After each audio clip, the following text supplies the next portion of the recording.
destiny.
definitely innovate, but they stick to the meta and they keep themselves abreast of whatever's happening. RVK's here! He's looking fresh! But you know what? Even our YouTube audience here grips, and let's just welcome them. Welcome back, YouTube audience, to Valorant Challenger South Asia, driven by Hyundai, and with our styling partner Philips OneBlade. Today is the last day of this group stage, ladies and gentlemen. That means top 3 will be solidified and moving forward inside the playoffs. Today's matchup is going to be happening between OG and Reckoning Esports, where Reckoning Esports are sort of a little bit in the shaky spot, but still you can call them in the safe zone. Reckoning Esports currently in the top 3 of their group. They have a very good chance of making it through to the playoffs. All they need to do is avoid losing by a massive margin. This matchup, it's kind of putting both the teams in somewhat of a safe spot because there's no way OG doesn't qualify. They're sitting on top of their groups and they're most likely going to get a head start in the playoffs as well. But if Reckoning Esports can do something to threaten that position and make a statement, then they better do it here. Exactly. I mean, OG, they had a head start right off the bat, especially when they played against Lethal and they just one-sided game completely. So in the overall standings, they already started off with a huge head start. But here we have Flabbin. And then you've got Tesseract right next to him. Flabbin, as always, this man is just so cheerful. He'll always be there on the stage dancing, having a great time. And hopefully every single player's going to be having a great time too. Here comes out the coaches, and I'm pretty sure this time's Reckoning's coach has sort of given them probably some sort of listening, because losing 2-0 against ASTER Army was something they did not see coming, but that did happen. So I guess OG, they should have a little bit of more upper hand inside this matchup, considering the mental boost as well matters a lot. Yeah, I mean, so far the position of Orangutan has been very, very solid. They might have been some scrappy maps in the past against them, but they don't have a blemish on their record. These guys, they have been winning in such a dominant fashion that they have not dropped a single game yet. And while Reckoning Esports have shown us some really good stuff, the loss against ASTER Army, it kind of makes their track record a little bumpy. That doesn't mean they're not a strong team, they definitely are, but it shows that they can be countered if their opponent comes up with the homework. Exactly. I like the fact that every single jersey's got the flag of India, other than the imports, of course, but it's always a proud moment when you see the Indian flag. So of course I'm just really excited for this matchup to begin as soon as possible, ladies and gentlemen, and I'm pretty sure it will be beginning soon enough. We're just having a little bit of strategies being discussed, probably some pep talks happening in OG. As always, they're gonna have the OG slogan going on as well. Soon enough, we're gonna head inside the map veto. As I said, the map veto is something that will be really crucial against these two Goliaths, because I personally think both these teams, when it comes to the mechanical skill and so far the team play as well, they do sort of match together. So this has to be one of the most balanced matchmaking so far. So let's move on forward inside the map veto. Are we going to be seeing those target bans and target picks, or are we going to be seeing those normal comfort picks? So far, Haven's being banned out from Reckoning Esports, and Haven is one of those maps that OG is quite dominant on. Yep, there you have it. Targeted bans right off the bat. I like the fact that OG have banned out Lotus. It seems like a comfort ban, but Reckoning, first pick, Ascent? Sure, Reckoning might be strong on Ascent, but can you guarantee a win against OG on this one? I mean, up until now, I've said it 1,000 times, and I don't mind saying it again. Ascent cannot be claimed by one particular team. You can't claim that Ascent is your strongest map. It is a wild card. So if Reckoning are okay with taking the risk, then sure. Reckoning picked up Ascent, and then OG went for Fracture. Fracture's going to be the second time where we'll be seeing OG play on, and in general in VCSA, Fracture is going to be played for the second time, so of course I'm quite stoked. The best part for both these teams is that their comfort bans were the target bans as well, so they did not really need to think out the box or put themselves in an awkward situation to go for a target ban. Reckoning Esports has always, or at least decent amount of times, they have been going for the Haven ban even in the past, so they pretty much banned the Haven, and luckily enough for them, OG's dominant map was Haven. And then, I mean, we have seen OG in the past banning out Lotus, so that's what they exactly did, and recently we saw Reckoning Esports play on Lotus too, so as I said, the comfort bans were the target bans as well. Moving forward inside the Agent Select, and we're not going to see anything out of the box this time, but Deadly 10 on Duelist and Flabbin on Chamber. Okay, I'm going to take my words. That's a huge out of the box moment. Yeah, it's surprising to see Chamber back in the mix. To be fair, Ascent is one of those maps where literally any agent can work, and the Chamber is gonna be a big risk.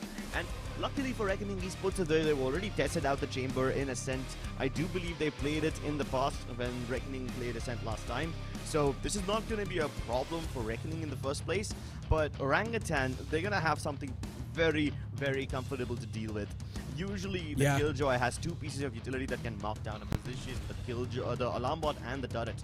Now that the Chamber only has one trademark, it should open up some opportunities for OG. But the question is, can they exploit these gaps?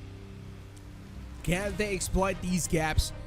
And I'm pretty sure it will be answered as soon as the first round starts. But you know what's going to start before the first round, Crips? It's going to be the technical pause. It's our dear good friend.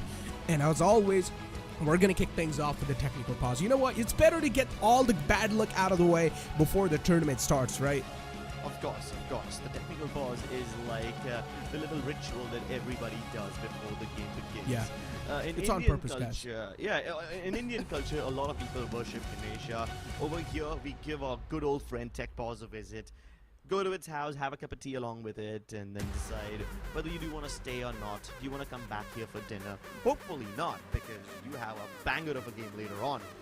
But yeah, you always gotta say hi to this old friend. Always gotta say hi to an old friend. But the tech pause continues so far, but the map beta was in front of us, and as I said, the comfort bands were the target bands for these teams. So once again, it's sort of stars are being aligned for both of them, and as I said, both these teams are equally skilled. So this matchup has to be one of the close matchups that we're going to be expecting. Either it's going to be completely close or a completely one-sided affair. There's nothing in between, but what do you think? I agree with this one. Ascent is gonna be somewhat close, but whichever team wins Ascent will definitely have an advantage going into Fracture. And Fracture is one of those games where we've seen Orangutan dominate, but Reckoning Esports, they haven't really been so solid on it. So Orangutan definitely have Fracture in their back pocket. Reckoning, they're good on Icebox, but then again, the metal hasn't really been tested on Icebox as much. Yeah. Every game on Icebox that they have faced so far, their opponents were making quite a lot of mistakes where it was easy for Reckoning to punish. And I'm pretty sure OG won't be making all of those mistakes. So, assuming the second and third maps are somewhat one-sided, Fracture being a little in the favor of OG and Icebox being a little in the favor of Reckoning, it's all going to come down to who wins Ascent. And I honestly cannot predict a winner on Ascent. I don't think any analyst in the world can. You never know, man. And I think so the reason why Reckoning Esports even picked Ascent is because OG, they lost on their recent Ascent map. Or else we haven't even seen Reckoning Esports play on Ascent, have we? I highly doubt we have. So I think so Reckoning Esports... We've seen them play Ascent, we've seen them play Chamber on Ascent too. That's why I wasn't surprised that the Platinum came along. But the question over here is, can Reckoning surprise OG over here? And it's okay. I mean, there have been several matches. But here we go. Reckoning Esports. They take fire right off the bat. Straight up dashing inside the site. Deadly 10's going to be the man to lead the charge. And he's pushed up all the way deep to heaven, and I think so this time the Sova is going to be caught off guard, and he indeed won't be. Deadly 10, 2 quick taps, and indeed this man's proven out to be quite deadly, already giving his team a huge man advantage, and OG, they're caught sleeping. One more man to go. Rawfield's going to find the quick dink, but that's all he's going to get. No kill to follow it up. Flappin being shut down quickly enough. And Deadly 10 from the back. This man is just causing a lot of chaos and ruckus. And a 4K to close things off. Deadly 10 already starting off great on that duelist roll. OG thought the game would start off in a nice and slow fashion, but Reckoning bring the heat. They don't just dash into the side. Reckoning Esports make Deadly extend all the way to its heaven, catches the Sova and the KO Lakin. Both the initiators taken out right away. Tesseract would have had no idea that someone can be bold enough to come this deep inside enemy territory. But then again, you gotta give credit to Rawfield as well. Both the Jets performing really well. Rawfield actually would have killed Deadly 10. He dinked him, but could not finish him off. Deadly is getting a 4K right off the bat. And you were right. Yeah, we did see Reckoning Esports play against Lethal Esports on Ascent. And that was the first time we saw. So this is going to be the second time we're going to see them on this map. Spike down A. Was able to open things up quite well, but That's all he's going to find so far. It's a 1-for-1 trade. I would say it's not a fair trade considering the first round was won by the players of Reckoning. But it's something they can work on with. Yeah, Antidote cracking up on Master's Dome. That 0 point would have been very crucial if RVK had a lot more Killjoy utility. Canna takes away all the resistance from a site rush right off the bat. Oh, there you go. He's prepared for the recon dot breakage. Deadly 10 moving in. Instead of going towards lane 1, they're going towards stairs where RVK is prepared for that rock in place. Spike down, B. Spontaneous one-way makes remaining. things slightly easier for him, but the Bulldog is much sharper. But Flappin has to recover the spike. It's stuck outside. Yeah, it's a 1v2. One enemy remaining. Flappin places teleport. 30 seconds left. And now is starting to go against his opponents. Just trying to find the player in the back end. Aziz this time's going to be the one to close things off. Flappin did not expect that this man all the way would be near the defender spawn, but hey, Aziz, I get play to him. Fair play to him, yeah. OG, they played it nice and safely. Nothing too out of the ordinary. They recognized the push towards B. They were somewhat okay with letting them get inside as well, but Reckoning took a big risk by moving towards lane 2 rather than simply just taking out of lane 1. The fact that they allow Rocky a reposition and at the same time give space for that gives Rocky the backup he required, and that's how My ult's ready. Speak about PC crumbling, Out and of charges. we've got the man already popping out the Blade Storm. Deadly 10. I will indeed need to be deadly with this Blade Storm that he's decided to pop out. Antidote's all the way in binary. Position's not compromised, but he is being expected right there. Deadly 10's crosshair placement is exactly right on top of the winery. As soon as Antidote decides to peek out, his head will be sliced away. But patience being shown from both the sides. Even Deadly 10 not really making a lot of moves. The entire team of Reckoning Esports as well, they're taking their time. Rafi was the man who was cut out right off the bat, so that's a good opening for Reckoning considering they're just on an eco. But such a peaceful moment, right? Such a peaceful moment. The calm before the storm. Flappin's trying to stir up the storm. Turret activated, Nano Swarm pops. Are only gonna buy this bait though. Spike down, The paranoia and the peak perfectly done. And OG, another round squeezed up. But it was just an eco round, so as expected, OG got their round of the hand, but still the patience paying off. I like the amount of patience we're seeing inside this game already. Even Reckoning Esports, they're not really just going all in with like the street brawl mentality. Yeah, not yet. Not yet. I think they might bring it up later on in the game. For now, they knew that OG had the advantage and they got the early pick, so Reckoning thought, yeah, with the man advantage, we can take things slowly. We got the pace under control. Scanning ahead. 4v4 quickly. But this time there's a pretty strong crossfire on mid. 3. Yeah, 3, almost 4 if you count RVK. He's somewhat floating between B and market for now. Wow. OG, they've really done a lot of research on this entire layout of Reckoning Esports. They know Reckoning Esports do sort of rely heavily on those mid takes sometimes, so that's why you've got 4 players just present on the mid area. Hirsch or Master's been managed to take out 1 player in the front lines, but AZ's, that's a good cutoff. It's going to shut down the player all the way on top. And now Reckoning Esports left with the last 2 lifelines that they've got available. Tesseract pushing up quite close and personal. He's not going to be expected in this off angle. And Flappin's the last man to go. He will peek out, will get rewarded with the kill.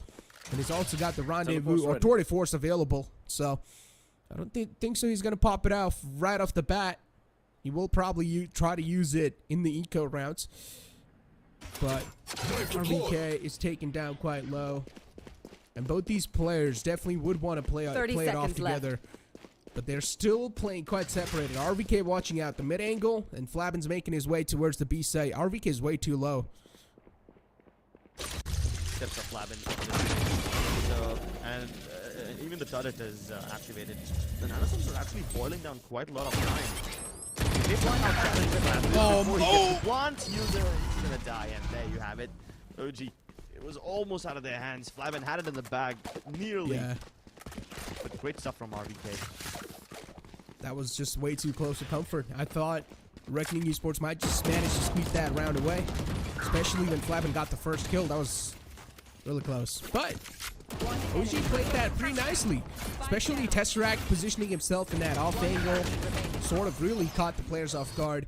Placing alarm And bot. Reckoning Esports now need to start expecting Placing that swarm OG, grenade. they're adapting quite quickly, and they have done their research. Look at this adaptation from OG. They're not playing any KJ utils towards mid, but instead 2 of them are playing towards pizza. This could be a bait setup where Raw Fuel takes the first peek and he then dashes away towards market.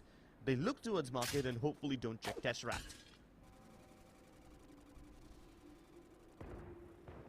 24's in his hands. And just looking to find out someone. But OG, they're just playing so disciplined. No one peeking out. Respecting the opponents pretty well. RVK knows Flaban's being on the B main side all the time. Tesseract was able to squeeze away a kill onto Hirsch. Our spike area is Definitely going to add on a Spike nice down little A. opening for them. He tried to bait out a peek from RVK, but RVK is not peeking out yet. Because he knows Tour Force is available near B main. If he peeks out, and look at him, he's just teasing him. RVK! Yeah, why wouldn't he tease him? They've got the spike under control. Nice double for Aziz, makes things even easier. 30 And seconds even though Raw left. Fuel gets pinged out, what are they Last gonna do? player standing. Waiting out to challenge him? No way, he's got way too much cover. Wow. Yeesh. OG OG looking so far. surgical. Yes, they're reading him like a book. They know exactly what card's going to be pulled out at what time. I like And that we're it's able to not hear the just audience that. voice. It's not just the fact that they're reading them, but they're also countering them really well. They didn't really care where the spike was until they actually found it. OG hold on to their defaults, they double up towards mid. Of course, the kills go in their favor with the operator, but even the Z's peeked out really nicely out of the flash with a main. It's a pity we didn't get to see it on the main screen, but you can see it on the mini-map. They died in such quick succession. I'm pretty sure he must have done a spray transfer or something like that. 4 ultimates are available on OG. So retake is definitely possible quite easily. This time, Reckoning Esports, they go quite quick. They go for the entire control. Deadly 10 sort of just trapped here. And AZs will find a sweet headshot. Man, taken down in the close, and now Deadly 10 out the game. That means everything's gonna fall and back for Reckoning Esports. Flaban's positioned himself in the pocket. And he's also being suppressed by the null command, so he cannot even use any of his abilities anymore. Reckoning Esports slowly and steadily once again they start making their move towards market, but the amount of intel OG is able to gather, it's impressive. Yeah, there's a Killjoy trap over there. If that's destroyed, there's a drone. If that's destroyed, they're gonna have Aziz mark this angle. They never leave this mid area vacant. And while Reckoning have been pressuring towards mid, there's literally no other place where they're applying pressure. So OG can afford to stack up this area. They don't need to worry 30 about seconds any left. gaps in their defense. They're ready for this one. Reckoning are gonna walk into a death trap the moment they enter the B site. They're hoping to bamboozle OG by trying to fall back. Even then, it's not gonna work because Antidote's marking tree. And now we can hear them. They might as well go for a save. Yeah, it's a 2v5, next to impossible 10 to pull seconds off. left. Well, at least that's what it seems so far, push. and you don't even have a lot of time left, so you might as well just go for a save. Reckoning Esports, they could have almost just walked inside a meat grinder, but they decided to back off at the last moment. But so far, Reckoning Esports, things aren't really working out their way, and OG, I'm really impressed with the amount of research this team has done. They know exactly what card will be pulled out at what time. Let's see if Reckoning can switch things up. So far, OG have not only read them properly, but also acted accordingly. And all of this without making any proactive moves themselves. The only moves OG are really making are the kind of passive ones where they change up their defense. Sometimes stacking 4 towards mid, sometimes going back to their defaults, moving around their KJ util a bit, position of the nano swarms and everything. So all these changes are difficult for Reckoning to handle, difficult for them to cope, and Reckoning are having a hard time figuring out the setup. But luckily, they haven't seen the aggressive OG yet. The kind of OG that pushes out and tries to corner you in. They haven't really seen that yet. And as long as Reckoning can get that space from OG, which they aren't breathing down their necks at, I think Reckoning should have some scope of coming back in this game. I think so. Now we'll see that, OG. Yeah, we might. They Right now, expect that in this Reckoning are round. going to make moves of their own, so OG, even they can start bringing up the heat, fight fire with fire. Exactly. I mean, this tactical timeout, it has to be for a reason. I guess the coach is probably able to get the read on which player is positioned where. So I guess it would make a lot of sense if you do see that aggressive page being shown from the side of OG, but so far they haven't really needed to show it, considering with the way Reckoning Esports have been playing the map of Ascent. It's Reckoning usually who takes the fire, and once again they're going to do the same thing. Market control established in a couple of seconds. Deadly 10's already all the way up in market, but Raw Fuel, he will cut off his lifeline within seconds. Deadly 10 not inside the game anymore. Null command being popped out as well. Raw Fuel getting caught off guard with that angle. And considering the fact that he's also being suppressed, nothing much getting done. They're making their way inside the site. But Reckoning Esports, now they're starting to clean off the players of OG. Obscuring vision. And they've already established a massive advantage. Not too many alternates Spike available planted. for OG. The Hunter's Fury was utilized and it did a decent amount of damage, but didn't really stop Reckoning. And even if they try to do something now, the suppressive ability keeps them disengaged every single moment. It's OG's turn to go for the save now, unless Reckoning offer them 1v1s or give them opportunities. Wow. Speak about the win-win opportunities, and so far it seems like they are being given to. Good recon dart. remaining. Man got spotted through the but last man alive. And he's just going for the jump spot. Tesseract's gonna go for the stick, but Flabin peeks out. A quick tap on the skull is gonna seal the deal. Reckoning Esports, they finally needed that momentum breaker in their hands, but the amount of guns that are being lost, that might just help them as well in the upcoming rounds. But still, OG, on the other hand, they've got a decent amount of economy already established, so they are going to be looking pretty comfortable. Yeah. This is just so Player unfortunate standing. for Reckoning. Like, One enemy remaining. when Deadly 10 dashed in towards Market, he would have expected people to be there. Reckoning have always seen multiple OG members towards mid in the past, but this time they just leave the turret towards Switch, and that is the only people Market. So Reckoning thought they could get a couple of kills right away, but that did not happen. They had to fight their way through. And ideally, OG would have been able to stop them in their tracks, but because they all got suppressed with the null command, Rockfield couldn't dash and take a shot. Oh, and he's in more trouble now that the Hunter's Fury is used. There's so much damage dealt towards OG, and Grades have it established, but after that quick peek towards A, there's a fast rush towards the B side. The lockdown keeps Reckoning Esports away just for a moment, but they disrespect it and move inside. Really impressive stuff. And Deadly 10, if you've not realized, Crips, so far they're just using him as a bait. Deadly 10 is a pure bait for Reckoning Esports. Even in the previous round, they sent him all by himself in the B site, or at least towards Market, and then they moved on towards A. And even this time, they sent Deadly 10 all by himself on the A side, where he was able to find out one player, but then the rest of the team was on the B site. So Reckoning Esports, they're just using Deadly 10 as a bait, while the rest of his team are starting to make the path towards the opposite side. Raw Fuel, he's got the operator in the hands, but I highly doubt now OG will try to commit. He's got the knives in the hand, but Woya will instantly cut him off. Last man to go. AZ's is not going to take any sort of chances anymore. And this kind of bait really works out. We've seen so many teams in the past try to fake stuff out, and they've always failed because they send in utility, but they don't come in bodies. And as long as OG don't see bloodshed or an enemy on the screen themselves, they're not going to believe it. This time, the duel that Deadly 10 took upon himself, it cost him his life, but he cleared up so much space for his teammates towards the B side. And you can see that the only person who was really present from OG over there was RBK. He realized that his team is stuck on A and they're never going to make it back on time. So he thought the lockdown might just keep Reckoning away from the side and buy space for OG members to move in and assist RBK. But this guy, the bunch of Reckoning players, they just disrespected the lockdown and they moved in. There were clear gaps towards the back of site. Some And it heavy just- talking being done, Crips, and this is really impressive. I'm loving this game so far. And I think so far, this is the most strategically heavy game so far we've seen inside VCSA. Most strategically heavy game of Ascent. Yeah, I guess you can say that. We've seen plenty of other great games. This time, though, it just so happens that Reckoning got the read on them pretty nicely. This is the one rare moment where OG have actually fallen for a Reckoning bait. So far, they've been doing pretty well on the rounds that OG lost before this was mostly due to the gunfights not going their way, but this time Reckoning actually managed to bamboozle them. Now they're getting into their heads. Let's see if they can stay in there for longer.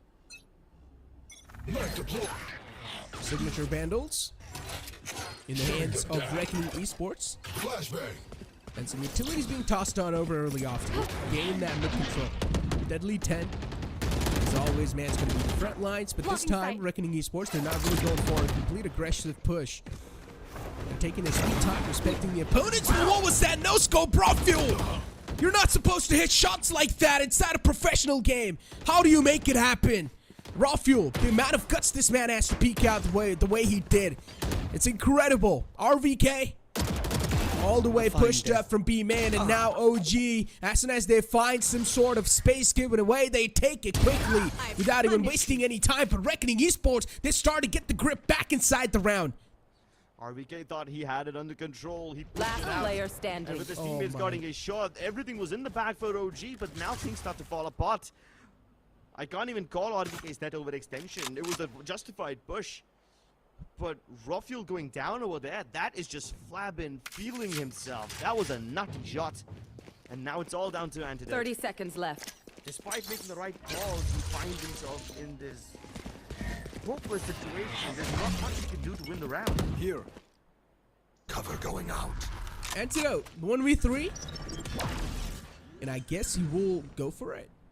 Yeah, he's got a decent amount of credit, so I guess he might as well go ahead and try to dent up opponent's economy. Even Master and Hirsch, they do have a decent amount of money, so even if they do get taken out, they're still going to have the money to go ahead and buy in the upcoming rounds. But no is going to be the call, so Antidote's going to back off with the operator, save the op for his teammate, and maybe try and solidify the upcoming round. A wise option, but could have went for the clutch if he wanted to. I'm sure he's capable of pulling off the clutch, but he's more responsible than that. He likes to be cold and calculated. And right now, the odds just heavily favor a save. This op has been very expensive, and the only person in this team who somewhat has money is Rafuel. So as long as Rafuel's got the money, he can afford to purchase weapons for the rest of the team, while his trusty op is available in his hands. Also, fun fact, Antidote used to be a brilliant opper himself. Yeah. I mean, if push comes to shove and OG wants to go for a double op setup, then Antidote might just pick up the sniper once again alongside Rafuel. Fine death. But that shot from Rafuel, man, peeks out, doesn't expect the man in the close, and just goes for the shot, and somehow manages to hit that. That's just mind-blowing. But I'm not gonna lie, Crips, today it feels like a date with the Destiny. Both these teams are performing to their fullest potential. And once again, Rafuel, a quick tap on the player's body will shut him down with the op, but Reckoning Esports instead, they're gonna trade it out for the side control. Tour de Force activated as well, and now Reckoning Esports, they've got the side control established. The player in the close was spotted out, but Master's gonna back off instantly. Locks control given away, and Reckoning Esports, Master does have a key positioning, but if he gets checked out there, then Reckoning Esports, their defense might just fall apart in this post plant. Reckoning don't have too much utility that will help them with the retake. As he's but that's about it. Master pushing out of the smoke. Yeah, more than just his job. He's destroyed OG's setup. There's no way they can push inside now, not with Flabin mocking them with the tour de force. And the time's out gone. One enemy remaining as well. Aziz can make it look stylish, make it expensive for Reckoning, but they've got money for days. They have nothing to fear. And this is exactly what we talked about, right, Crips? We said this too. The firepower on the side of OG is incredible. You can never afford to give this team 1v1s because there's a high chance they would always come out on top. And OG, they have been proving that over and over again. But Reckoning Esports, the unity with the way they're pushing inside the sides with the fakes they have been able to show so far, they're able to get the side control quite well in the hands, and the trade game so far is looking pretty fantastic, especially after that tactical timeout. Reckoning Esports have managed to figure something out, and they're just working off of that. Flabin pulling out an operator. Interesting choice. Yeah. Here you have it. I mean, when you got money to spare, why not? It's also quite interesting how Deadly 10 attempted the same cloudburst plus dash into its market as last time, but Raw Fuel was marking it. It kind of tells you that OG also can read what Reckoning are trying to do to some extent, but despite having that read, they weren't able to stop them in their tracks. Reckoning brute forced their way through, and they're trying to go for it again. Yeah. Warrior exploring mid. This time the mid setup has changed. I think this is like the first or maybe just the second time that an alarm bot has been placed over there. Usually there's a turret towards switch, or there's multiple members of OG marking down the angle, but never just an alarm bot. Lacking security this time around towards mid. Right here. Let's see if Reckoning can exploit it.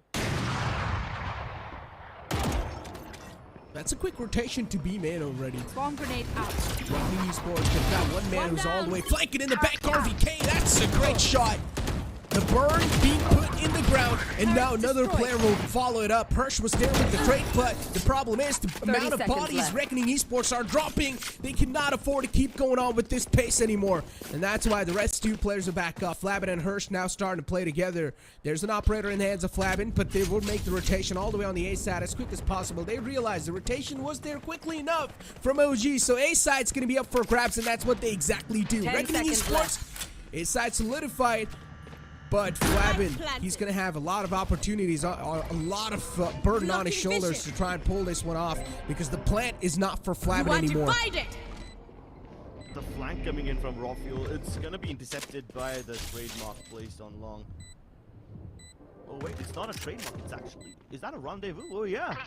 Oh, never mind. Last player standing. Raw Fuel is frag. Yes, he can. Only one for Flabin. As soon as OG figured out that they're heading towards the B side, Antidote moved in towards mid, hoping to intercept them. He just missed them by a second. But the read was there, so at that point, OG were like, yeah, it's okay, let's go towards the A side. We've seen them, we know what they're doing. Might as well wait for Rockets back and then move. That was such a good shot by RVK. Just clips his wings. But OG, they have managed to come out on top in the defense, finally. Reckoning Esports, after winning 4 rounds back-to-back, they're finally now receiving a good answer.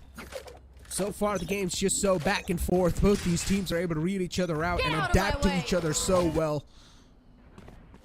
Let's see inside this round. Where are they going to try to come to the table? Hunter's Fury being used as well from the opposing side, but no value found by Tesseract. It was a bit clean and go. RBK's taking up a lot of damage. Can he continue defending B by himself? I mean, this time there's not even much security on mid except for the Vandal on Tesseract. Rockwood's not marking this region, he's watching a main instead, which is appropriate if you want to stop Flavitz. But the fragment will keep Reckoning away, and if they decide to go through it, the flash has to work as well. Aziz moves right outside. The Paranoia are slowing down Reckoning, but not stopping them. OG have already rotated in. There's a 3-stack towards the A side. Flavin deals with Antidote and Tesseract as well. It's all down to Rocky when he's trapped underneath. The shorties isn't going to help him much. And RVK's already got one foot in this grave.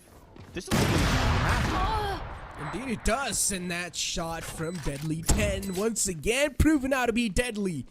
Flabin and Deadly 10 single-handedly just pulling that round off in their hands. Flabin got 2, Deadly got 3 with his knives. Was able to slice and dice through his opponents, and that's going to be it for the first half, ladies and gentlemen. 6-6 is the scoreline, and this game is way too close for comfort. Both these teams might just start feeling their nerves in the second half, because it's all going to boil down to this pistol round to dictate the pace of the upcoming second half. But so far, it's been a fabulous game, Crips. Yeah, it has been a fabulous game. I also love the adjustments from both the teams. We'll discuss more of that in the next half, ladies and gentlemen. Stay tuned. Here for my wins, I need my hands. This life is real, can't play pretend. Came on the wins, I get it in.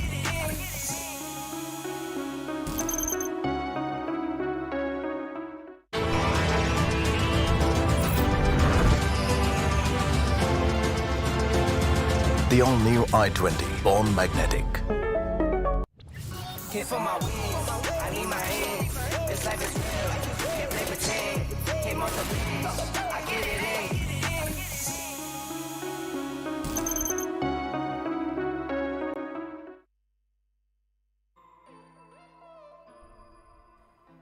Welcome back to the battlefield, ladies and gentlemen, where these two teams are duking it out so far. 12 rounds have happened on the board where the scoreline is 6-6, but now we're going to be moving inside the second half where we're going to kick things off once again with the pistol round to make or to decide the flow of the game.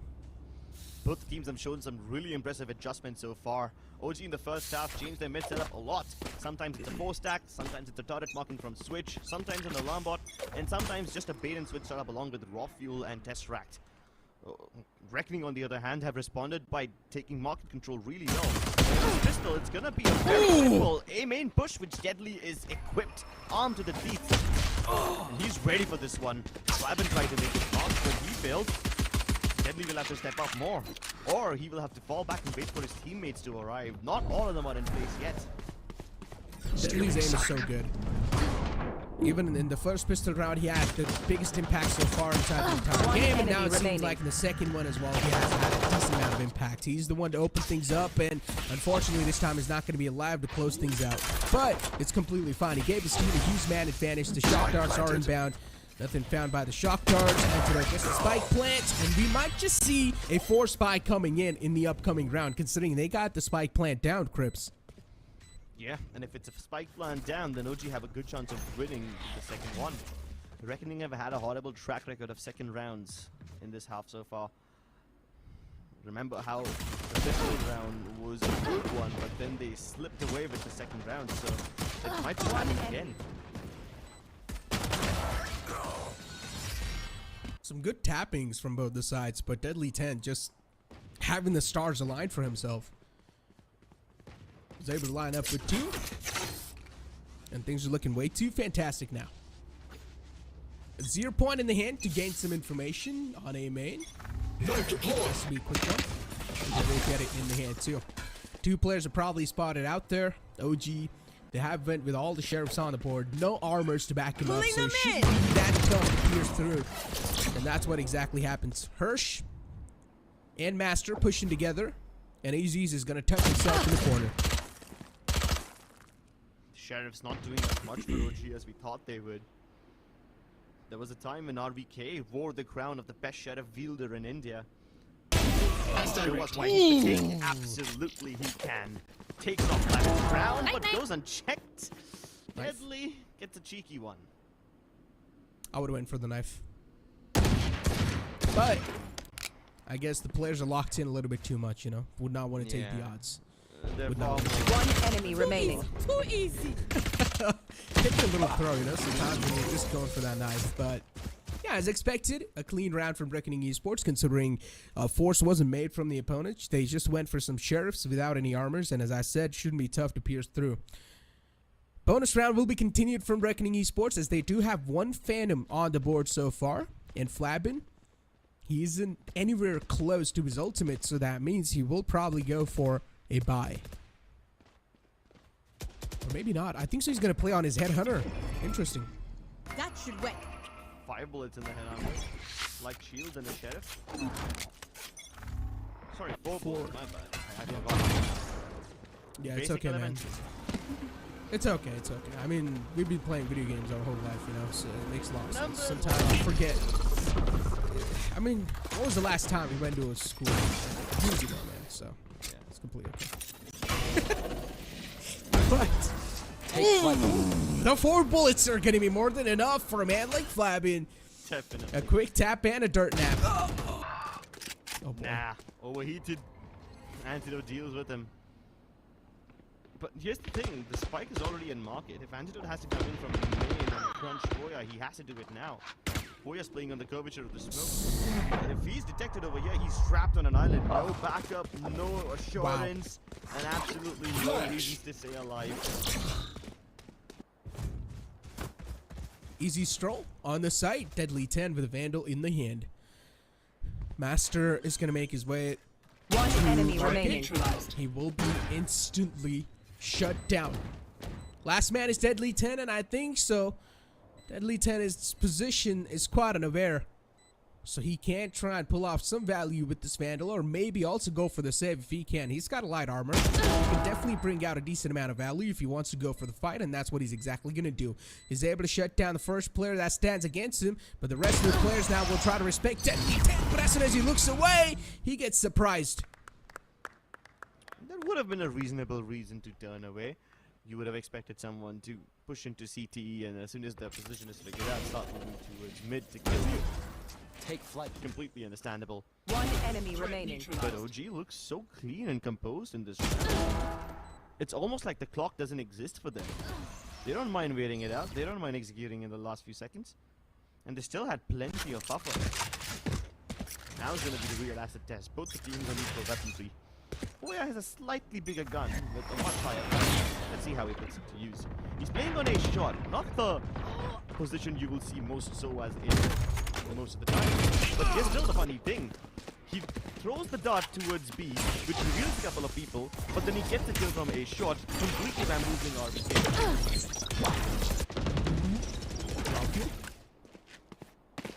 Tipped away a little bit with that fragment. Nothing much. Tesseract. Some blind shots connecting for that man, OG. Still, they haven't really got anything established. They've lost out on RBK, so definitely not a good way to lose out your Sentinel, considering his utilities are something you're going to be relying on to catch up that back flank.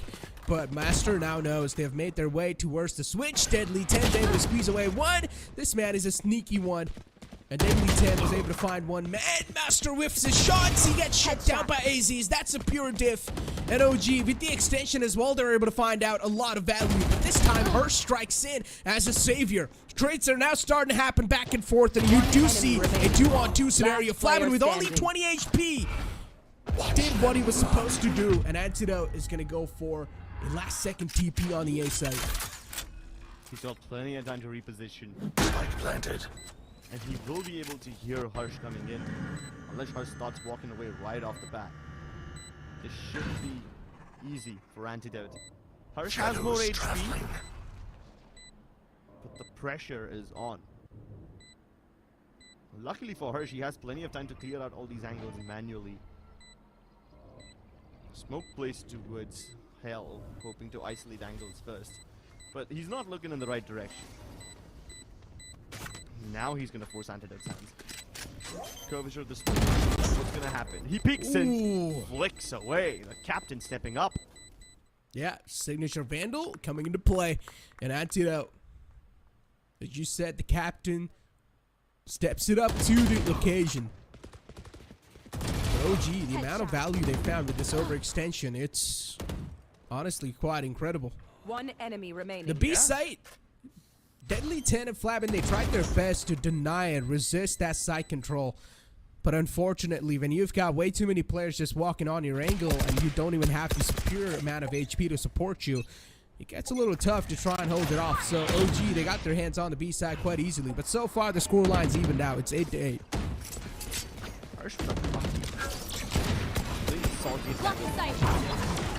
Unfortunately, that's not where OG are headed. They're hiding their way into the B site. And on the Master, body back by Rocky. No problems for them whatsoever. That is, Give me those now. back. Oh, but the moment I say it, definitely starts to create problems. He starts to find solutions for his team before Rockfield closes the book on him. Oh, Hirsch! 2 quick taps. Opponent's not inside the game anymore. It's a 1-on-2 doable. And Hirsch can't definitely pull it off if he keeps on the pace going with the way he did, killing those 2 players. One enemy RVK remaining. in the back. One more tap to shut down RVK. Last man to go. Hirsch, he's been able to pull off 1v3 so far, so the 4th man should be tough to pull out as well. 4 bullets in the mag, but this time Antidote once again steps up and clutches it out for his team. But OG, that was a situation that could have been thrown away with a silver platter. Oh, I don't think there's any silver platter involved in this one. This was a sloppy feast at a wedding, which kind of ends up overspilling out of your plate. Reckoning Esports almost had this in the bag with those nutty shots from Harsh. I mean, it all started off really smoothly for OG. It wasn't supposed to go down to such an ugly brawl. Knife deployed. 3 suppressed. Okay, then Reckoning Esports, plenty of information off of that 0 point, and they go in for the pinch. With mid already, and Antelope caught napping. And as soon as they get that frag, Deadly dashes back, but they've still left Flavin to mark that angle. And look at the craziness of this man. He continues blocking the angle from top. Absolutely not worried that someone might peek him from top mid. That's how much confidence he had in his own read. He knew for a fact that he will never peek him from top mid. So no Last player standing. Oh no. Caught in an awkward position, and RVK can't do anything. Gets beamed down by Voya. That was quite a scrappy take, I'm not gonna lie. Not a huge fan of the way they went for that take. I mean, once again, they were just like, all right, you know what? Flip it. We're just gonna go straight up on the B side, hope for the best. And especially this push from Deadly 10 really just caught him off guard. Reckoning Esports, or both these teams in general, they're always able to pull something new to the table every single round. That's really tough to expect.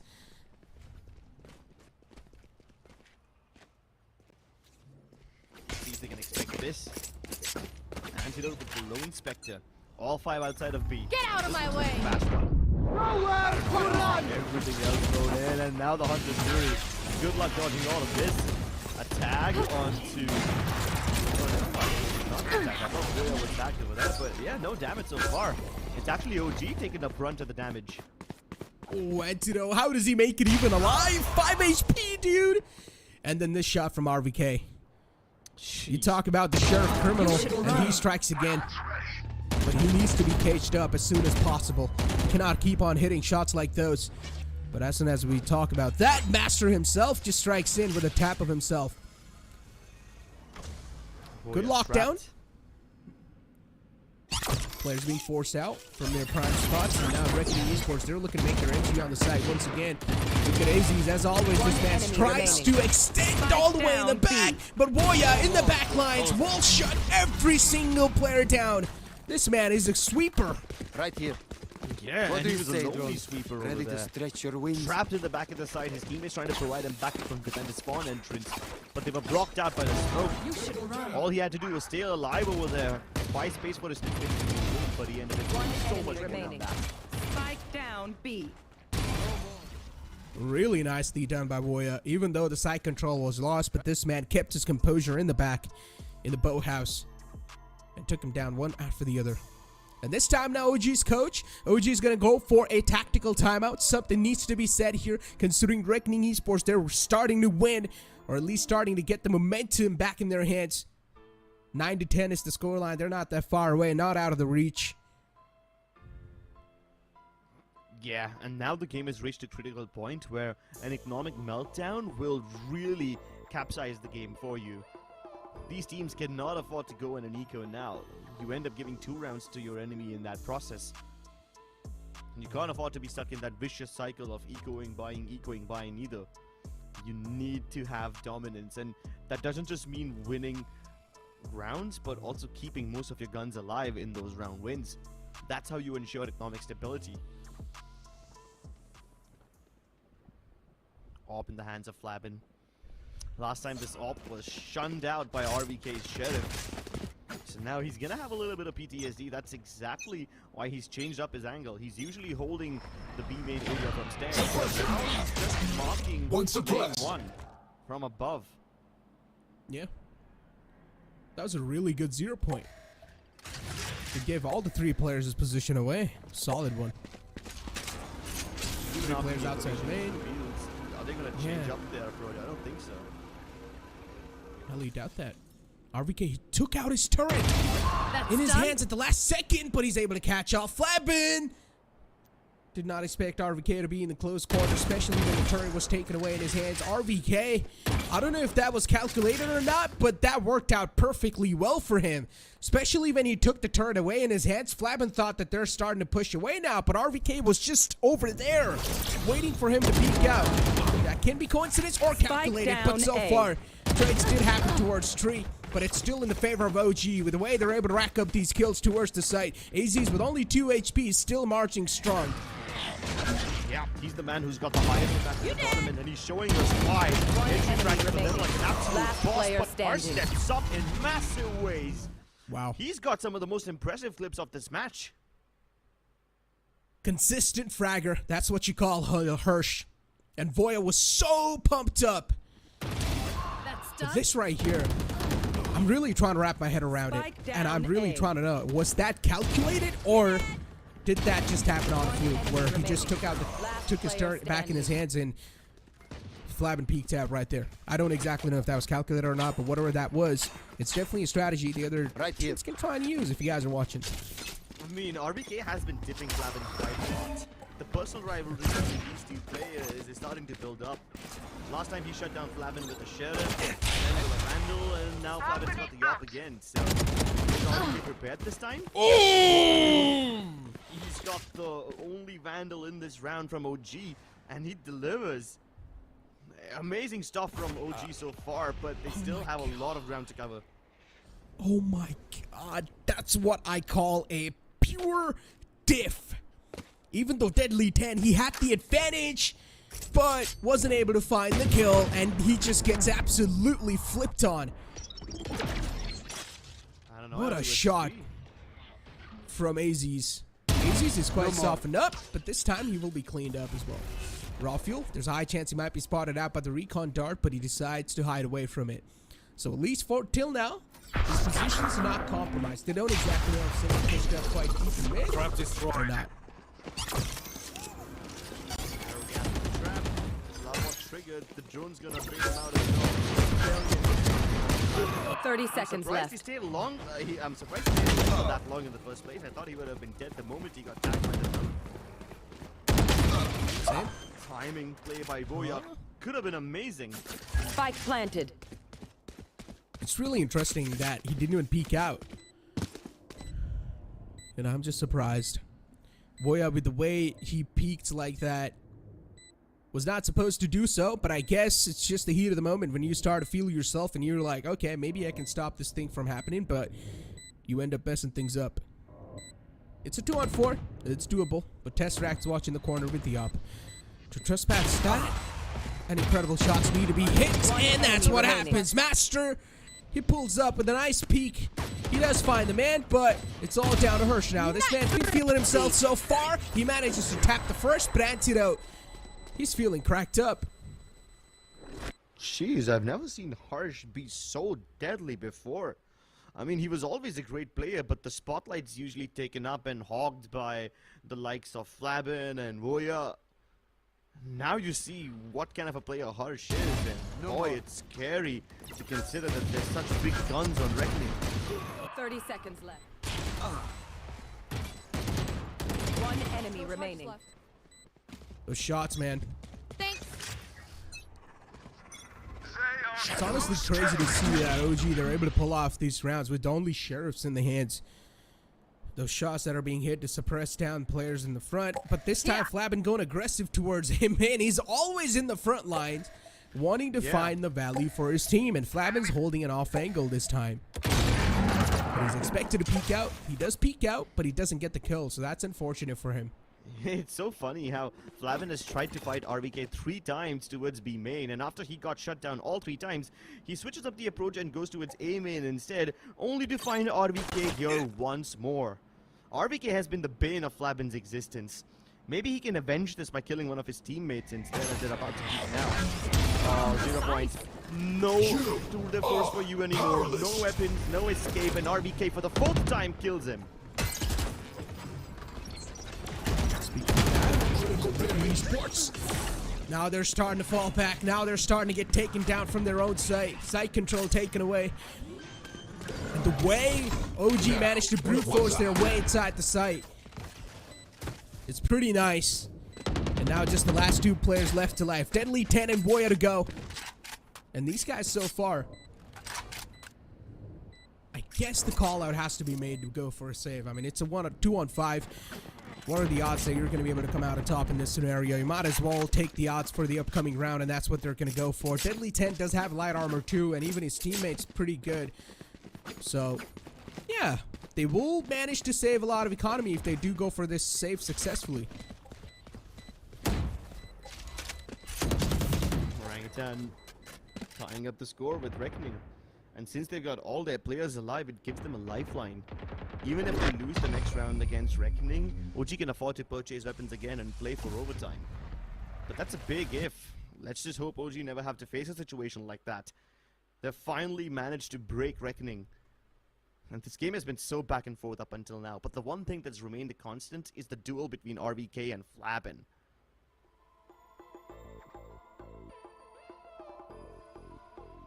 And considering, I mean, this entire change-up, that switch-up came inside OG's lineup, right?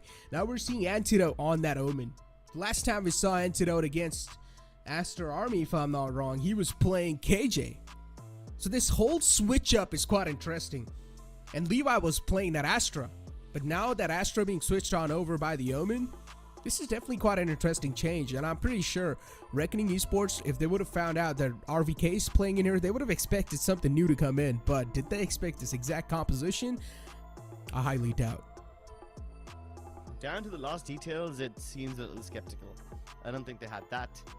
But they were prepared with a general plan overall. Although by this point, whatever plans either side have cooked up are probably going to start running out.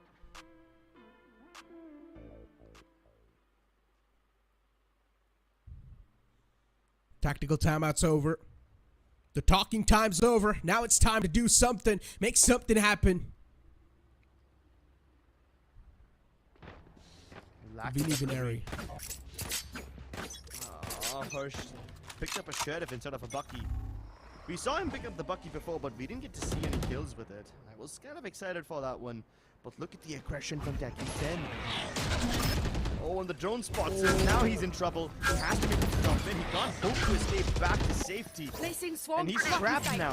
The nanoswarms are gonna burn him alive. He's just hoping to make his escape. 0 point kinda helps out. The fact that he's aggressing and he's able Right to here.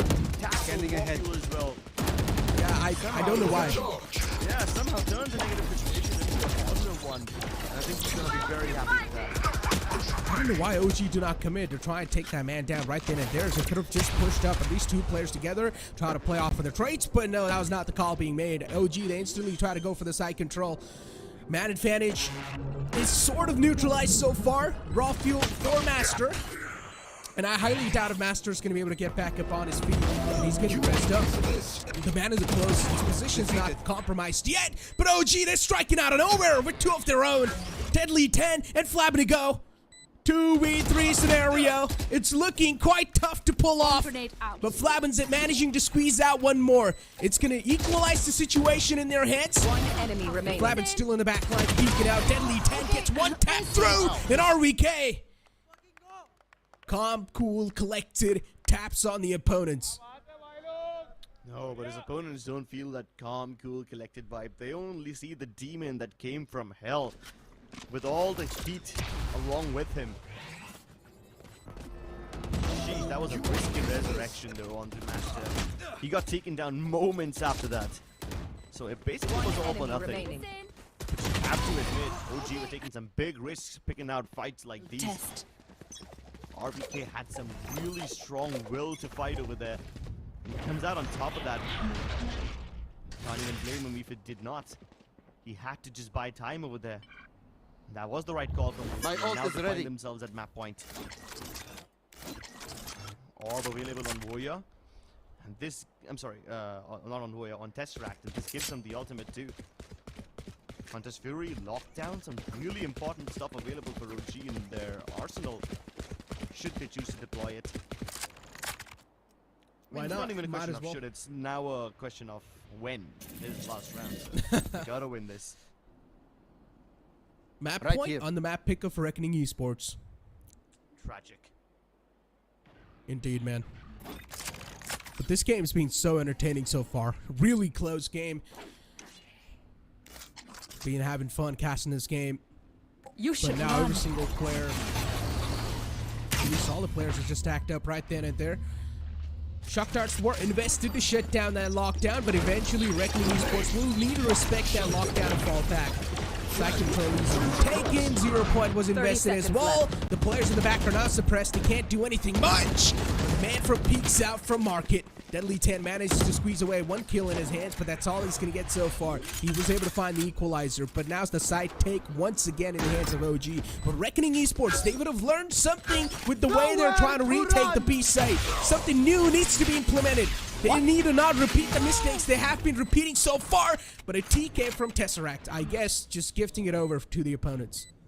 Yeah, I mean, as soon as he was tagged, I thought that he's gonna bring out the Hunter's Fury, but this is not the kill I expected. At least he's making up for it. The orb singing the song of death, which was at one point a little dicey.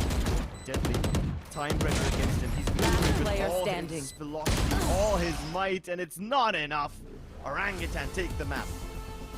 OG, Antidote's looking quite pumped up. He's feeling himself after that game. That TK, I'm not sure if his, I'm not sure, yeah, but he's definitely saying something to Tesseract after that TK. But it's fine, as long as you're able to win that map, as long as you're able to win that round, he redeemed himself pretty well. He got 2 kills right after that. Really nicely played. I think he did it on purpose. He wanted Antidote top. It's quite funny because there was a point when Rockwood stopped topping and Antidote picked it up, and then Tesseract was like, you know what, mate, hand it over. Hand it over, I'll show you how it's done. I don't think so. I was doing it on purpose. Of course, I'm just joking. I highly obviously. doubt. Imagine later on in the interview find out. Oh, okay. Well, okay. That- Well, what anyways. if I was right? What if he said asked this in the interview? What if you were right? But yeah, I mean, ladies and gentlemen, there's a lot to talk about. There's a lot to break down. Don't go anywhere. We'll be right back after this short break. Hit for my wings, I need my eggs. This life is real, can't play pretend. Came off the beach, I get it in.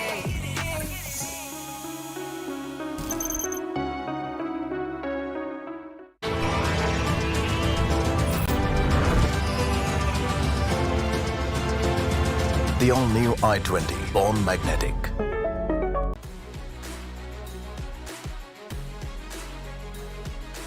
Making dreams come true and memories happier.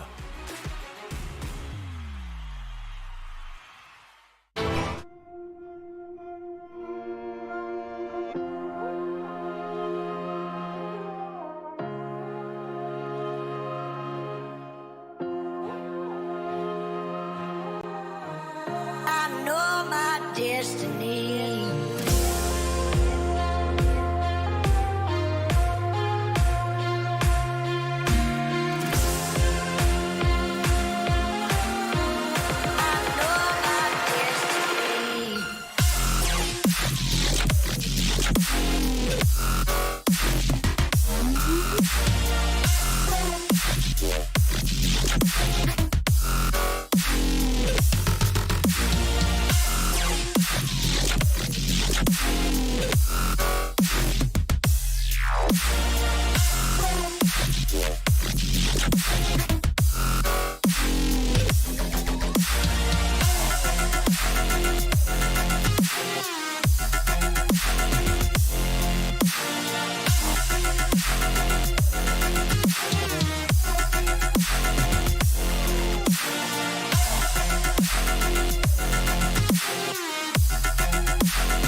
lot to take in. But ladies and gentlemen, it's time for us to welcome the YouTube audience back to the stream. Welcome YouTube audience to Valorant Challenger South Asia. A couple of seconds after the map of Fracture will begin, where we have seen OG play the map of Fracture for the first time on the first day of VCSA against Lethal Esports. This is going to be the second showing of Fracture. We haven't seen Reckoning Esports play it so far, but we don't exactly know how the Asian pool is going to look like. Tesseract is going to go with the Cypher pick. RVK on Brimstone. Definitely an interesting switch up here.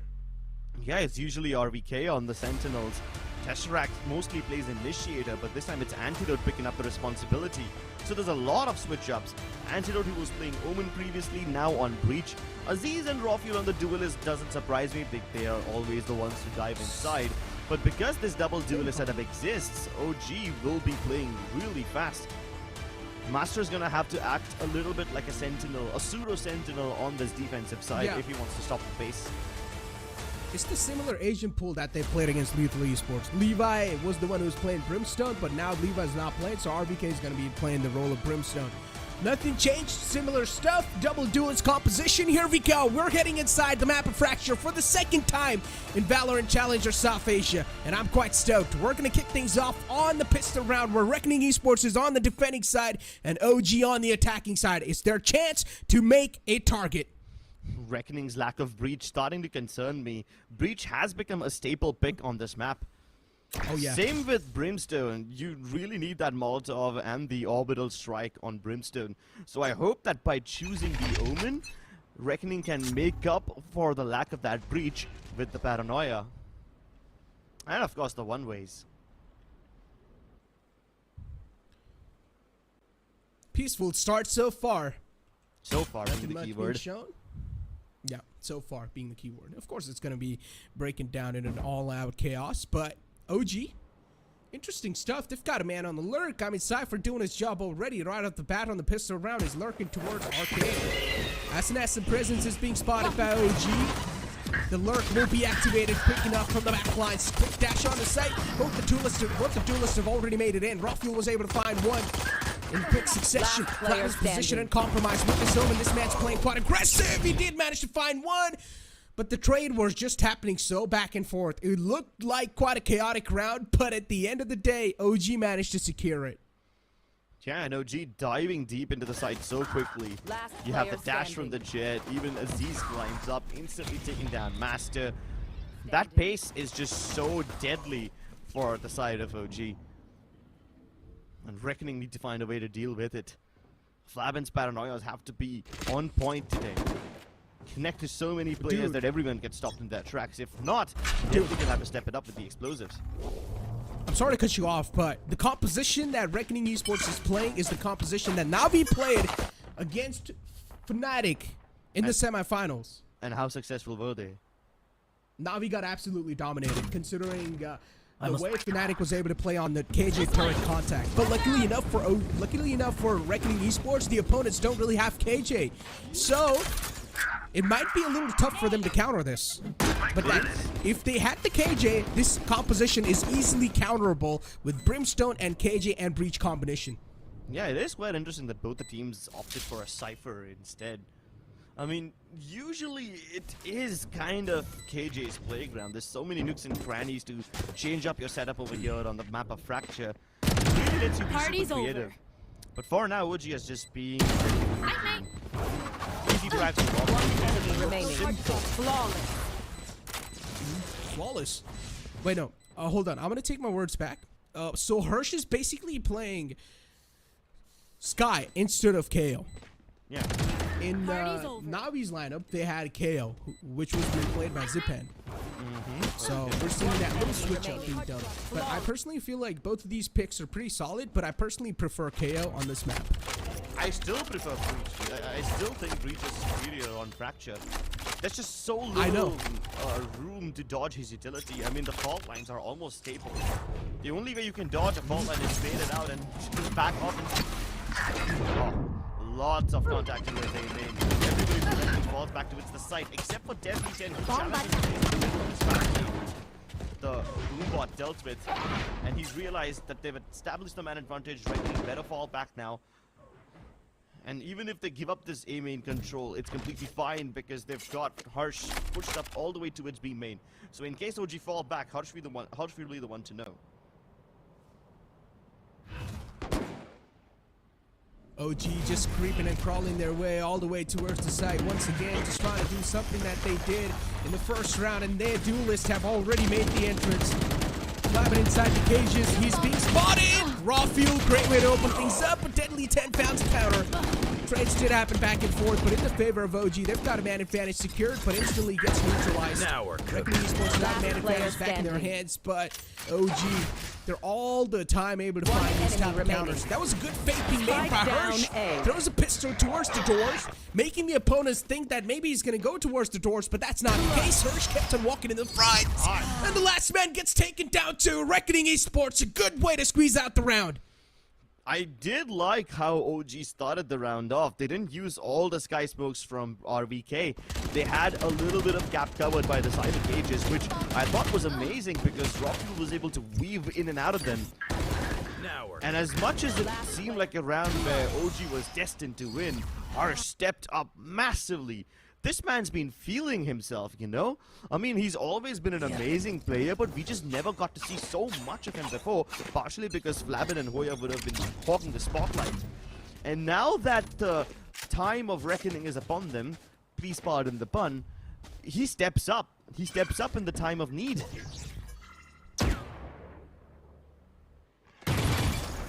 And if you remember, we had this entire conversation even when this composition was being used against Blocking Lethal sight. Esports. Is that for OG, the only way to gather info is to go for those aggressive plays. Good side for Tripwires. Gets spotted through the smoke, easily taken down. Master is going to find a good trade. At least the trade's been done from them. Hirsch wanting to find some stance through the smoke. Also gets caught while the hands are busy. Will not get the fresh magazine in the hand, and Tesseract will also get the neural theft activated. Well done from OG, and Tesseract is always able to just find those sweet values through the smoke. He's unexpected. This man is so Enemy fluid. remaining. 3 out of 5. Jesus, this man is criminal at this point. Somebody stop this man, but there's probably no prison that can contain him. Go, go, go. And Aziz to top it off. Tesseract being so cheeky, his smile says everything you need to know. Pushing out of his own teammates' smokes is something that Reckoning Esports would have never expected. And even if they did expect it, they wouldn't have expected him to do it 3 times, dude. Come on. One enemy remaining. But this is just... Oh, Tesseract. He's all over the place on the site. Sometimes it peeks all the way back to defender spawn. Then he peeks close, takes out the players. He's just all over the place. It's tough to get a grip on this man. But Absolutely. OG. 5 players stacked up towards the main, and the B side is completely left over. It's a complete stack from a Reckoning Esports on the A site, but unfortunately for them, there's no one over there. It's just a camera placed on the B side. Coming through. So at the very least, Hoya can see OG take this site under control in full HD. If they don't discover this camera, then they can probably use it to decipher where the both locations are. And it's not been broken yet, so that's something. But regardless of the information Reckoning gathered, they still can't beat the firepower that OG feels right now. That, and that's a fantastic play. Round's ready. Reckoning Esports, but Aziz is here. One enemy remaining. Here with the mop. And he will be mopping all the opponents. Another round win in their hands. OG, they're starting to run away with the lead once again, just like they did in the previous map too. 4-1's the score. In the previous one, it was 5-1, and then a tactical timeout was being called. Aziz comes in with the mop. OG closed down the shop. Let's see if Reckoning can get on the top with this one. And that's the end of my rhyming segment. Thank you for coming to my TED Talk. Maybe you should become a rapper. I've tried. I guess I just don't have a sense of the beat. You know what? Let's make a rap video sometime, bro. Cool, cool. Something to do Watch out. before the playoffs begin, I guess. I guess, yeah. But, jokes apart, Cage trigger. fast lane use easily once again on the side main. So they basically realized that the trap fires from the main are a little bit too problematic, so might as well try to make it from the backlines this time. And that's what they do. Arcade control taken, and the entire side for utility sort of denied. Yeah. And I mean, up until now, Reckoning, the only way that they can sustainably get kills on the B side is with the trap wires. They haven't really been defending it. They've just been sort of letting it go for retake. So now the onus of pushing in is upon Reckoning, and he's making his work so beautifully. A flurry of tape comes through, and all of them fall in the favor of OG. I told you, man, if you're going to give 1v1s to this team, they will always come out on top. They've got some crack tamers. You cannot afford to do so. The only way you will be able to establish any sort of firepower dominance is when you're going to have each other set up for a trade. Just like over here on the stairs. That was a really good trade from Moya and Hirsch, but then unfortunately RVK from the back just sealed the deal. Yeah, he doesn't even need a line of sight. Just sprays them down to the smoke. And once again, OG go for the arcade. This is a nice spot. This time at least, Reckoning Esports are deciding to double stack this region. But what can they possibly accomplish with this lacking weaponry? If there was a Bucky over here, I would be so happy. I want to see a Bucky kill. It's so salty to witness all that. But as always, making this look simple.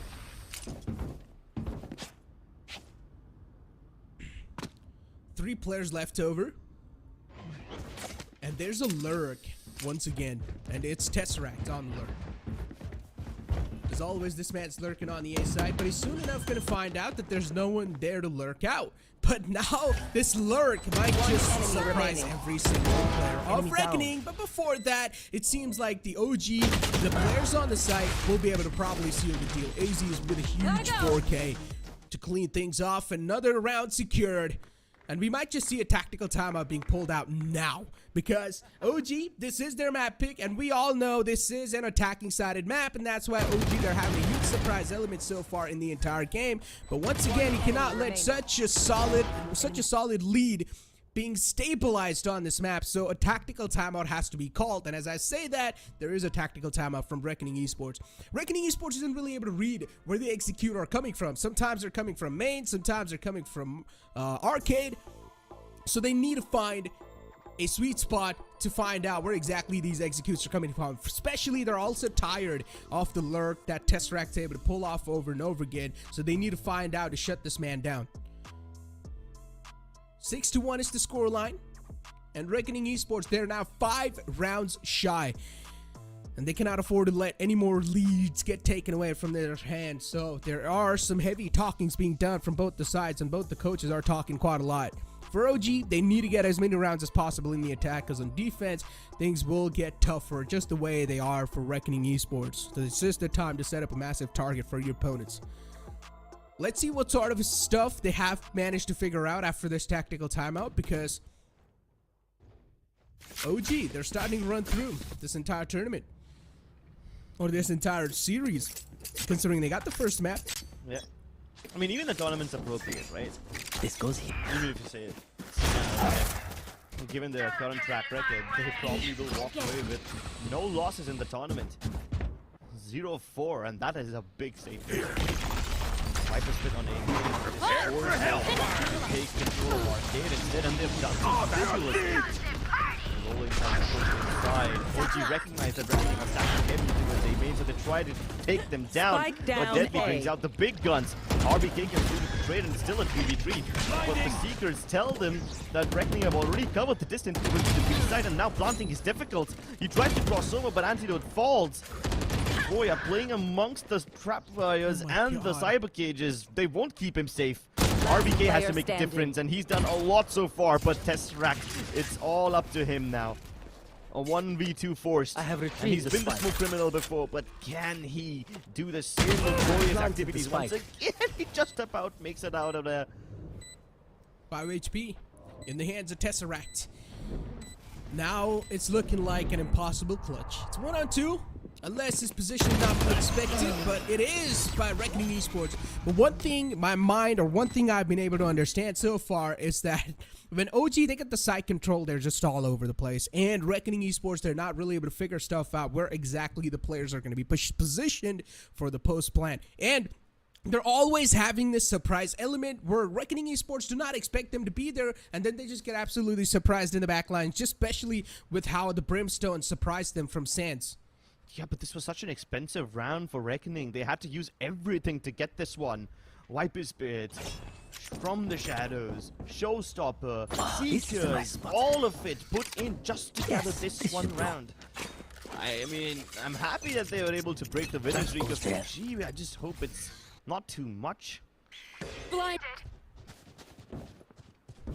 Once again, aggressive approach from AZ's. He's making a lot of presence, and I guess it should be expected by Reckoning Esports that he's just here to cause some chaos. Here. He's all by himself with the breach.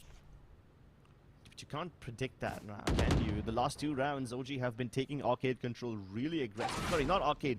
They've been taking dish control quite aggressively, so that kind of prompts Reckoning Esports to reinforce A main instead, because they can't hope to defend both the sides of A. They take a gamble. They position themselves towards A main. That seems like the difficult place to defend, so they just stack it up. In the lead Good niche hawk. completely. Yes, the hawk was Good good. guiding light. And they do get the information out of it, but now that OG are starting to creep in towards the B side, Reckoning once again have a decent idea. Here. OG, they're really trying to be sneaky. Not even dropping a single foot kill. And they're just going to let the suspense build over time. Look at 30 the amount of seconds aggression that Voya is starting to show up with this Cypher. He's playing inside his own cages. He's being spotted out. He's also getting spammed through. And AZ somehow, he reads this man like a book. Getting spammed through his own cages. Did not expect to see that coming. And flabbing from the back lines with his teammate, Deadly 10. He's able to compromise on one player. It's a 3-on-3 scenario. Things being equalized, neutralized, as you'd like to say, in Reckoning Esports. They really want to start to make it in the site now. Master's the only man who's moving in from the defender spawn. He should be expected soon enough here. Raw Fuel and AZ's, they're having a little crossfire being set up all the way towards defender spawn. But those were some good shots from Raw Fuel. It's straight up a utility diff in the post plants. The Paranoia and the paint shells from Reckoning Esports found nothing. Even the snake bite did not. All it did was clear out positions which were unoccupied. And once again, it's Raw Fuel who steps up. Usually it's Tesseract who's the one playing near this little L-shaped corner, jiggling in and out of smokes. And though Raw Fuel is not the smoke criminal, he does put Reckoning in a very tough spot. It's a consistent problem that Reckoning has. That position has been nearly impossible for them to clear. As he's brute forcing his way to dish. This is great. Slip and sliding out. Voya finally gets that frag. Walks away with a gun and info, but unfortunately has to pay for it with his life. The gun's instantly being retrieved by Hirsch. Really here desperately trying to get their hands on the guns. Look at the amount of aggression Deadly 10 showing on top of the box. It's going to fall back instantly, but still Reckoning Esports. Sort of not able to connect the shots. Hirsch was able to take one before he went down. Tesseract is there to try and save the day for his team, and he's also pushing up quite deep with his cages. Will catch Master off guard. Was not expected to be there. Deadly 10, he doesn't even have a lot of HP, and Tesseract will seal the deal. Last man taken down as well. The amount of confidence this man is showing, it's incredible against a top-tier team. The smile on him, man. That's where it all begins. You know he's grinning ear to ear when he steps inside a smoke, and then his opponents have a hole in their face the moment he steps out of it. Isn't this like the 4th something time when he's made a smoke play like this? 3rd or 4th time. I'm losing track because this man, out of the 11 frags that Tesseract has so far, 6 of them have been multi-kills through the smokes. Blinded. That just tells you how cheeky this guy is. Reckoning Esports, I think so the only way to stop OG is fire to fire. Yeah. That's the only way. Because they're not able to stop the prowl on the site. They're not able to stop the entire entry on the site, so you might as well try to go aggressive, right? And that's what they're doing this time. The traits are there back and forth, but the man in the close is not expected. And OG, they start to get the grip in their hands once again. Reckoning Esports, they're not expecting these angles, and that's why their defense is sort of crumbling down all the time. The awareness does seem like it's lacking against OG. Spike planted. And the last man alive, Voya with the gun in the hand, and he will manage to find the player through the smoke, but RVK has already chipped him down to 2 HP. Looks like I was stronger. Sure. I would have said that Oh OG my, he's just testing his crouch button, guys. He's just testing his crouch button. He's making sure that there's going to be no tech issues in the future, so he's just testing his crouch button. It's nothing else. Stop overthinking the scenario, chat. I would have said that the grip that OG has on these kind of sites, it's very impressive, but for now, the only grip they seem to have is around Reckoning's throat, and they're choking them out of air, suffocating them in their own sites. They've got him in a deadlock. Yeah. If Reckoning plays aggro, OG can still deal with it. If they don't, they still deal with it. If Reckoning have default positions, OG have a counter, and if Reckoning stack a particular area, OG can read it. So, what do you do? It's OG all over the place. Yeah. But let's see. Maybe this 9-3 curse will be activated. I mean, they've got the signature guns on the board. Vandals, Guardians on the hands. So let's see how many times these Guardians aren't going to be able to click. But the first shot missed, and Master compromises with his life. Deadly 10 trying to make his way towards the side, and he knows that he's the only one there. So I guess the fake is now being detected. You can see the B-side presence is still there. They haven't left the B-side yet. Deadly 10. My eyes are better than yours. He's inside. He was hoping to sell the fake, but Boya flapping, they recognize what's up. They recognize the real push is coming towards A. Great read. I don't even know what just happened there. It just, all I was seeing in the kill feed was taps, taps, taps, and players dying. OG's dying slowly and steadily. But this still was a really good find. I would say a valiant effort from OG to try and pull something new off, but this time OG, they didn't really fall for it, considering Deadly 10 was on that aggressive angle, and he was able to get his foot back on the B side. So Deadly 10 probably gave the call away that there's no one on B. He's the only man on the B side, and he also caught him while he was trying to slip all the way from the arcade. So it was still a fantastic first half, ladies and gentlemen. As I said, Fracture is an attacking sided map, and I'm really excited to see Reckoning Esports on their attacking side. So it's time for us to push to a short break. Don't go anywhere. Here for my wins, I need my hands. This life is real, can't play pretend. Came off the wins, I get it in.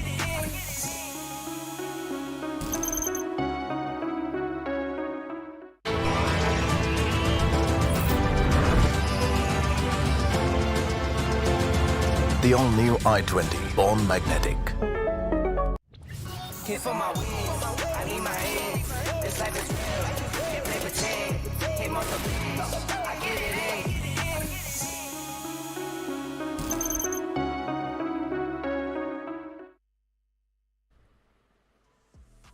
Welcome back, ladies and gentlemen, to the second half of this entire game of Fracture. We are going to be moving inside the game. And as I said, now it's time for Reckoning Esports to chase down the lead that OG has established so far. It's an attacking-sided map, and Reckoning Esports will try to nail every single player in the coffin. I hope they brought enough screws, because OG has the hammer. The screws are the bullets, Grips. Yeah. You don't need to hammer them in if you can shoot them out of a gun at lightning fast speeds. Rafi looking to take nail things guns a little more aggressively. Nah, there's no nail guns over here. Okay, Reckoning Esports. Yeah, it's a two-pronged approach from Reckoning, right? Rafi made contact towards A main. Reckoning, they try to flirt with the idea of going B. They make a little noise, and now they're heading back A. So, do OG over-rotate? Up until now, no such signs of that.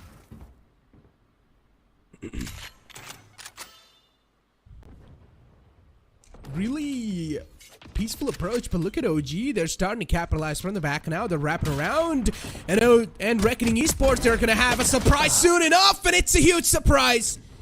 But only one man was spotted out. They've got no clue. Their RVK is in the close. The frenzy will strike. But the trades are now starting to happen back and forth, and Reckoning Esports, once again, they get the man advantage in their hands. AZs and Rafi left over. Those two duelists to make some star plays happen. 30 seconds Spike left. Plant's going down on the B site. Rafi slowly and steadily making his way towards that. Man advantage is in the hands of Reckoning Esports. Shouldn't be that tough to convert it. And Boya in the back will shut down Rawfield. One more to go. AZ's too much to try and fall up to. And it seems like AZ's as well will be taken care of. Yeah, Reckoning Esports always sticking together. I guess that's a very stable approach to deal with a lineup like OG. And OG will be the team that will push you from multiple sides, hoping to box you in. They've got no other option. Yeah, they have no other option. So Reckoning is kind of turning every fight into either a 5v3 or a 5v2 every time they rush together. I mean, the only time that they were not together is when a couple of Reckoning players were marking outside A main and the rest of them are trying to creep in towards B main at the same time. And once they reunited, OG thought they could box them in towards spawn because so many of them were pushing in and closing the gap. And then Reckoning just flipped the script. Turn every fight into a multi-target alley. Rawfield just escaped the death's grip, but he gets caught again. Back in. So yeah, it's okay. Reckoning Esports, I mean, it should be an easy cleanup considering the opponents they're just on an eco. So yeah, Reckoning Esports, they're still respecting their opponents. They don't want things to fall off their hands because they know that in eco rounds, the main motive of the opponents is just to take the guns off your hands. And as you were talking about that entire aggressive push, as I said, they've got no other choice. They need to go for the aggressive pushes because as you can see, they haven't really got a lot of info gathering agents other than that Cypher on the site, which is supposed to anchor down or either rotate between the sites or maybe try and flank the opponents. But other than that, he cannot gather straight up head-on-head info. So they need to go on those aggressive pages to gather those info. And we saw when one player tried to do that, he got shut down quite easily, and it was on the name of Rawfield. I mean, even if Harsh has a little bit of information gathering ability, the flashes don't exactly tell you where the opponents are. So many corners and nooks and crannies that information can be placebo. Reckoning keeping it clean so far, but now as the bonus round kicks in, OG will have firepower. Can Reckoning step up? Can they burst through it? Oh yeah, they can. 5-man push with a bunch of Spectres might seem good enough, and simply because Reckoning have a double controller setup, they can block out a lot of line of sights from OG. 4 on B. Look at this. OG. 4 players on the B site. Right here. That's what the stack looked like, but the Cypher setup's on the B, and now the Cypher himself is playing on the A site.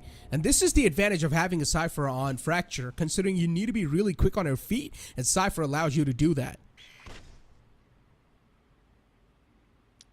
OG crunching Brit side. A push out of both Arcade as well as Dish clears out the entire northern sector of this map.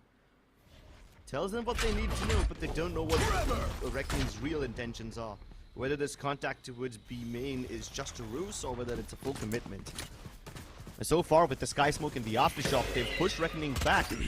Wow. But instead of going towards A, they're heading underground, but RBK is all by himself. An unfair fight offered to him, so it's good that he's at least able to get one. But a Vandal offered over. Yeah, And they cannot afford to give away the ARs in the hands of the opponent. Another gun falling down. They're getting their hands on these guns. And the problem is, now Reckoning Esports, they're sort of getting their hands on these ARs, which will give them a huge advantage once again to make a comeback inside this round. It's a 3-on-3 scenario. They found my wife. Things are 30 equalized. seconds left. And it should be an easy stroll on the side as well. Tesseract being shut down. Really good paranoia from Flabbin. Entry already being found. And now the guns are in the hands of Reckoning Esports. And it should be an easy cleanup once again. Mantero's better off saving. He's still trying to make a move. Trying to be cheeky, but there's just way too many targets on his pallet. Now he knows where they are, but the smoke... Yeah, that's gonna be his death sentence. Reckoning Esports feeling good, feeling confident after this buy round win. Sorry, the bonus round win for them. Steal the weapons back, and they've pushed OG back into the economic trenches, which should give them enough momentum to close the gap even further. Spike planted. One enemy Look at these remaining. shots, man. Not a huge fan of how they try to play aggressive there, considering they know the opponents have Spectres, and that's what they're exactly waiting for.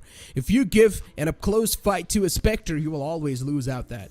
So it doesn't make any sense for you to push out. I guess OG really wanted to catch him off guard, but considering now they lost their bye round and they're going to be forced on in Eco, once again, Reckoning Esports a huge chance to capitalize. 7th round might just be upcoming. Yeah. And even though they had the Spectres, look at the amount of visual denial that Reckoning Esports have. The Viper, along with the Omen, along with the Cypher's Gauges, just allow them to close in the distance without OG being able to see anything. And once they're at that range, the Spectres also have a massive advantage. Reckoning using every tool they have at their disposal. And because they've got so much visual denial, they can always just put up the Viper wall on the B side and continue deciding later on in the round whether they actually want to go there or not. It makes it nearly impossible for OG to make a prediction as to where Reckoning will hit. So OG can't make preemptive moves. They have to do whatever they have to on the basis of proactive aggression. And that Reckoning is prepared for. AZ's once again going for the contact play. Pushing up close and personal. He's not going to find anyone in the clotheslines. Reckoning Esports, at least they had the call. At least they have some clue that there are players pushing up. Is Flabin gonna TP into the smoke? Maybe.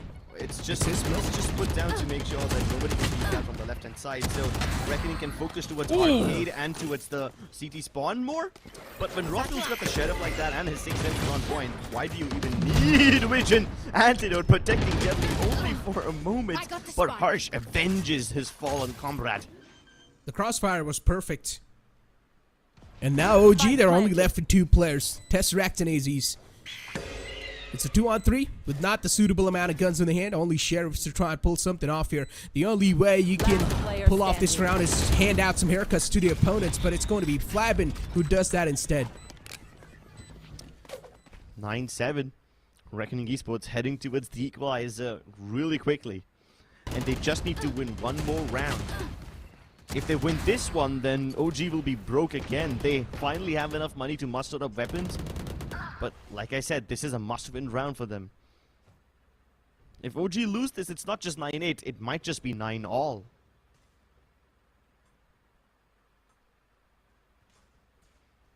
Think of that.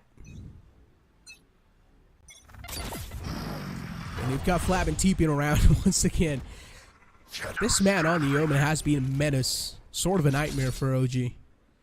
Yeah. And I have a prediction to make. I might be wrong when I say this, but Flabin's going to use that smoke almost every round. They use it to make sure that nobody from OG can really peek out of tower or from the side itself. And Reckoning can focus towards arcade as well as every area that's left open by the toxin screen. Really just isolate your fights. That's a really good capitalization too from him, right? Because he realizes that's the only way they're going to be able to get quick info in their hands. Either jump spot or either try and shoulder peek to get that info. As we all know, they don't even have guiding light, and not sky, nor that KO to try and get that info. A quick shot on the players, but instantly Reckoning Esports, they followed up with 2 of their own. They're going to be good for 2. The spike plant goes down on the B site. They've got the Brim ult available. Orbital strike still being held in the hand. AZ's, as always, this man's going to start to walk in, capitalize from the back lines. The champion's Vandal's glowing. This man's on the top of his scoreboard. And he's trying to glow up some players in the front. Right there. Time ticking away though. You need to make a move and they need to make it now. Orbital strike comes in. This is his cue to move inside. Aziz taken down by Flabin towards the other side. This cage, it allows Antidote to move to the other side. He isolates the fight and the flick. It is super good. He's gonna throw in everything at Harsh. Give him absolutely no chance. OG are desperate to win this one, and the captain has to be the bodyguard now. Wow, what a performance from Antidote. That cyber cage, which Voya put up over there, that was the death sentence. If it wasn't there, then they could have easily double-beat Antidote and killed him. But then he gets a little maneuverable room, and he's able to isolate Flabin and Voya both. Yeah, the cyber cage sort of helped him out. Instead of helping Reckoning Esports. And he played around that Cypher Cage pretty well. OG able to squeeze out another round in the hands. 10th round on the board. 7 rounds in the hands of Reckoning Esports. Not that far away. Still in reach. And Reckoning, they're going to keep on asserting the way they have been asserting their dominance. Once again, sort of showing the presence towards the site. And now just falling back from the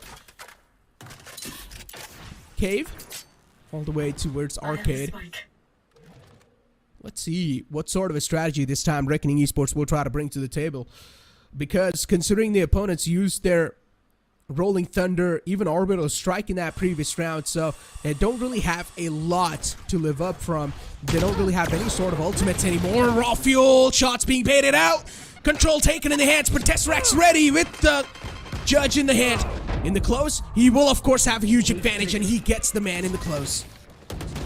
They did so much to push Rovul into an awkward position. Fake TP along with the satchels really threw him off. But this Judge is a big problem, and now that it's been dealt with, Master can actually deploy the Viper's Pit and secure the site for himself, enfolding the area in his arms. But his arms have to be really strong if they're gonna carry Reckoning 30 seconds the round. RBK down.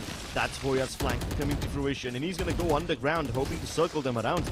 Aziz going exactly towards A main, simply to account for Hoya, and now that he doesn't find him, he's gonna relay information to Antidote about Hoya's whereabouts. And even though Antidote knows where he goes, he can't do anything about it. Aziz following up, down to a 2v2. Randomly spraying in the Viper's Pit, hoping that he can find somebody. Last player standing. Oh, this time Judge in the hands of Deadly 10. Raw Fuel closing up with the Operator in close range. It's next to impossible to do anything with this gun. And Deadly 10, the showstopper's gonna seal the deal. Nicely done from Reckoning Esports. Another round in the bag. As I said, they realized the fact that now they don't have the key ultimates to cancel out the Viper's Pit, and it was the Rolling Thunder and the Orbital Strike. And as soon as that went away, Master popped his Viper's Pit on the site, got the site control easily in the hands. Aziz was there with his ult, but unfortunately, he was not able to do as much as expected. Reckoning Esports winning the crucial rounds, pushing OG back to the economic trenches. They've been here so often. Nailed them. Oh, but Rovul back with a vengeance. Flavin just about escaped the stun, and he's relentless, man. He wanted to go for more. Who wouldn't? Who wouldn't? Two players positioned on the site. RVK doesn't really have a lot of HP, also being blinded. Reckoning Esports, they get the grip on the site once again. Master! Great when he opened the site up. Every single angle opened up, and Flavin's expecting the lurks. And he will take down one. Rawfuel's not expected, and Rawfuel has got his hands on the Vandal. Flavin, unfortunately, the timing sort of works against him. And Rawfuel might just have a huge advantage from this angle. This entire flank that's about to be activated. Moving up slowly and steadily, creeping up towards Flavin. And Flavin's completely unaware. Flavin thinks that he's already checked the back flank, but as soon as he looked back this time, he's gonna spot out Rawfuel. Position compromised, and it was a double peek, but Rawfuel manages to hand out a haircut of Flavin. Go down swinging if you are going that way. And now OG, they're staring at Reckoning Esports right behind them. There was quite a lot of distance between these two teams when the half switched. And as OG look in the rearview mirror, they can see the wolves hounding on their tails. OG need to pick up the slack. And this is one of the rare opportunities they will get to do so. Finally about to get a bye once again. And I hate to say this, but OG aren't out of the trenches yet. Another loss means they will have to go on another Rico. So they better make this one count. Speak of making it count. And OG, they've got a bit too many players in the front. Reckoning Esports, two players managed to find the way in. The Boombot's gonna find one. And as soon as it does, Reckoning Esports to decide to fall back once again, but the flank's now going to be activated from Rawfuel. Nice. A quick shot onto Hirsch, and it's going to put him to sleep, and that's a deep sleep. But now, as you mentioned, that was the Spike. Spike's position's known, and Rawfuel is going to make it look like he's backing off, but he's still going to keep himself tucked in that corner. The only person who can save them over here is Voya if he somehow manages to make this fake work. He's making noise towards A, or rather, actually not making noise. He's just there as an insurance policy in case Reckoning can't make this tower push work out. Antidote prepared. Not the best crossfire, but he should be prepared enough. An opportunity missed, and now Reckoning can actually 30 make the plant seconds work. left. Meanwhile, Voya has the best flank ever. Oh my god! Spike down. You B. talk about the best flank ever, and Aziz is able to pull that off. An unexpected wait, and Aziz gets rewarded for 2. And both those players gets greeted. Enemy remaining. He knew that Voya is there in the close, and 10 Aziz this seconds time, he's gonna get just caught off guard completely with those bullet. Final man's positions compromised as well. RVK gets trapped in the trap wire. And Voya wants to find the last man, but RVK knows he's running out of time. Reckoning Esports, they give another round away to OG. 11-9 is the score, and now Reckoning, they cannot afford to give any more rounds away because it would be the map point for OG. OG were always on top of this. They had the read every single step of the way. The only thing that was working for Reckoning Esports are the frags going heavily in their favor. But even after all that fragging, it just takes one crucial piece of the puzzle. One kill onto the spike carrier to ruin everything. The first man to start it was Rawfuel when he figured out the spike was towards Arcade. And then Reckoning tried to switch things up. Yet again ended up dropping the spike towards the bottom of B main. All in an attempt to bamboozle OG, they end up over-rotating and never account for Aziz to be near the same position. This tactical timeout, I think so it's more like to give the breather to the player, right? Take a breather. Things are getting a little bit too amped up. Also, to fill in their ears on some new ways to try and counter OG. These surprising plays, these surprising positions. Yeah, that was, oh damn, he's got good aim, right? Yeah. He took him down in one shot, bro. One clap. One clap and the mosquito taken away. Anyway, he's got bigger problems to deal with. Reckoning, even though OG can see them coming from a mile away, they're not able to do anything about it. The elevation on Rawfield really creative, but Deadly's just better, dude. He is sharper. Just like that, plant's gonna go down. OG don't have too much utility to make this retake successful. Antidote's got his entire arsenal. Aziz can stun up the place. Apart from that, they can't really hope to accomplish much. Yeah, they've got no ultimates, and also not the man advantage in the hands. Voya, as always, he's just going to be staying in the tunnel underneath. So OG, I guess the call's being made to save up. Interesting, yeah, OG. Yeah, it's really a difficult decision one to make. If they lose this round, they're not going to have money. If they try to go for a retake, they will end up losing a lot of their weapons, and again, they will have to buy bulldogs and light shields in the next round. So might as well save what you got. Might as well hope to go for overtime. Still, it's going to be a tough pill to swallow for them, though. Reckoning Esports, I mean, they got the site taken in hand pretty cleanly, and OG realized now going for this site control, it's going to be really tough, and they're quite close to getting some of their ults too, so I guess maybe they want to rely on those ults more in the future line, so they will try to take the ult controls. Go, go, go. Yeah, actually, orb controls can work out for them. Many of them close to their ults. Reckoning Esports, 10 rounds on the board, one more round to go to equalize things in the scoreboard.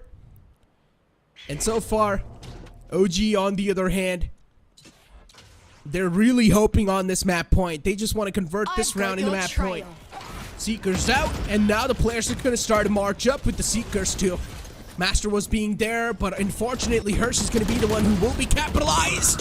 RVK in the close quarters, but Deadly 10 managed to find 2. Good for 2, and Deadly 10 sort of now is creating, or at least proving out to be a huge problem. Flabbin on top of the box teleports and clears out Aziz. A huge threat neutralized. 2 more to go. Flabbin and Deadly 10 on the site as Tesseract decides to move on in, but the spike control is in the hands of OG. Reckoning have a lovely crossfire in case OG decide to push up, but that's not going to happen. A smoke faked, which will make OG assume that the spike is being recovered, but Tesseract spams it down. Tesseract's gonna shut down Deadly 10. But as you can see, Flabini instantly backs off. He's got the ultimates available, and that's what OG is realizing. He cancels the ult at the last moment, and it seems like OG, they're sort of reading left. these plays. They're expecting Flabin to be here. And with that moment, he also gives his entire positioning away. Gets caught in the tripwire, and Flabin shut down. OG reading that play so well. Flabin tried to play with his opponent's minds. He tried to fiddle with him. But OG, they did not fall for that fake. And Flabin, in the end, he outplayed himself out of this entire game. The dropping of the spike just seems to be such a big problem for... Really not panning out for that man that well. Yeah, dude, but And OG you gotta with another keep this round in in the mind. hand. They have sealed the map point. Reckoning Esports, a fight for the life. A fight to pull off something great. To keep the series going, Reckoning Esports, they know they cannot lose out on this. And I'm pretty sure they want to give it their best shot to make it a third map. Man, Reckoning had everything. Deadly 10 racked up such a huge ruckus on that side. Kills with the nades, and he farmed up another one as well to make OG uncomfortable, sattling inside at lightning speed. Even Flabin made some really cool moves with the Omen teleports, caught a couple of players off guard. But again, the spike being dropped is such a huge problem. This is the second time that Reckoning Esports have fiddled away, squandered away a man advantage because the spike was dropped in a very awkward spot. The first time it happened when Aziz got that double kill to its B main, and this time yet again.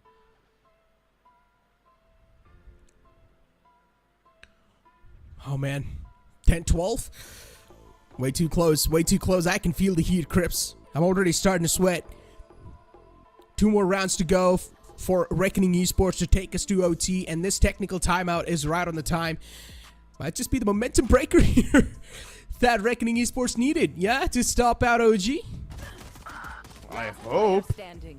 I hope they recognize that Reckoning Esports are actually doing a pretty damn good job of getting into the site, but the spike's just such a big problem.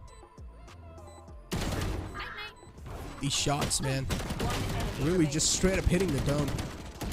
Both the teams are doing just a fantastic job and capitalizing on each other.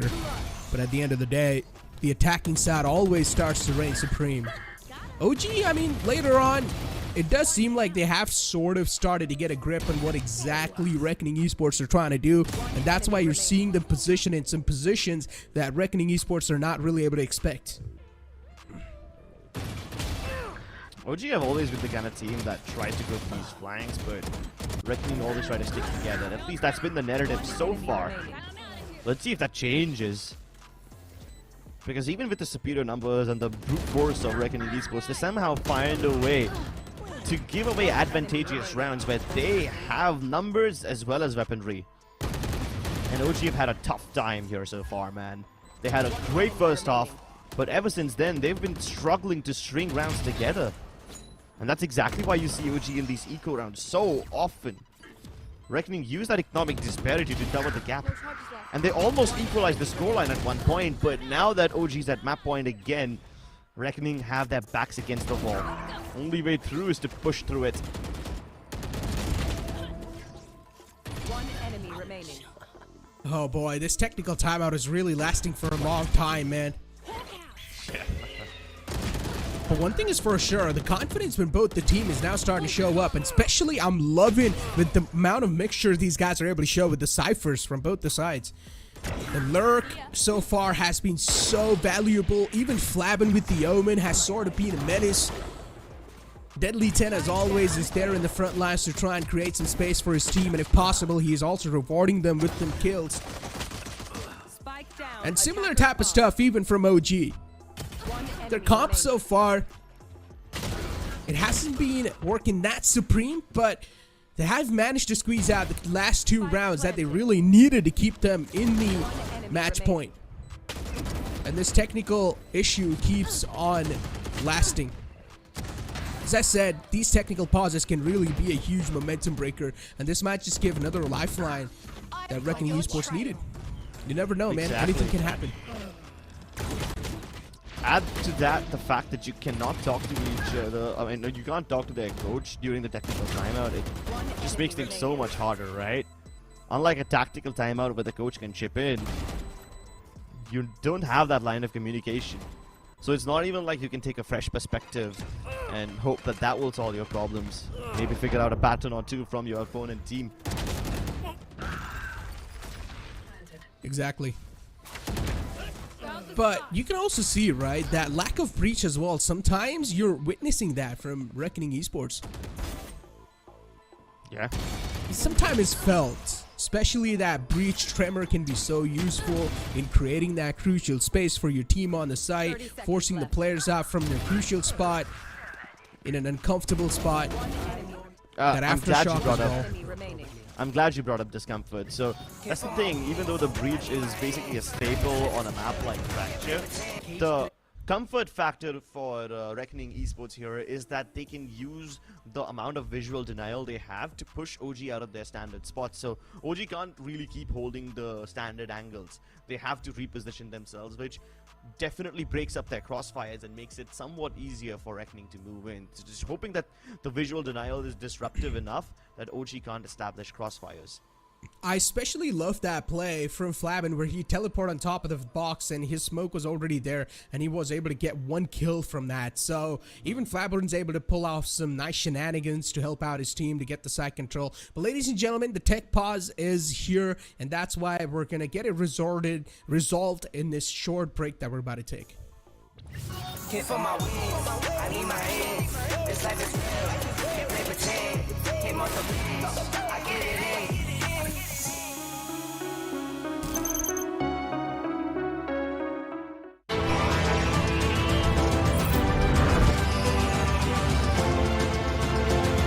The all-new i20, born magnetic.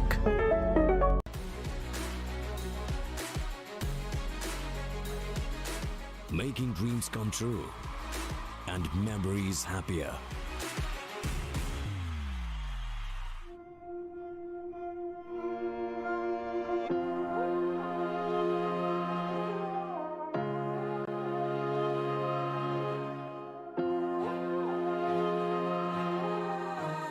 I know my destiny.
Headshot.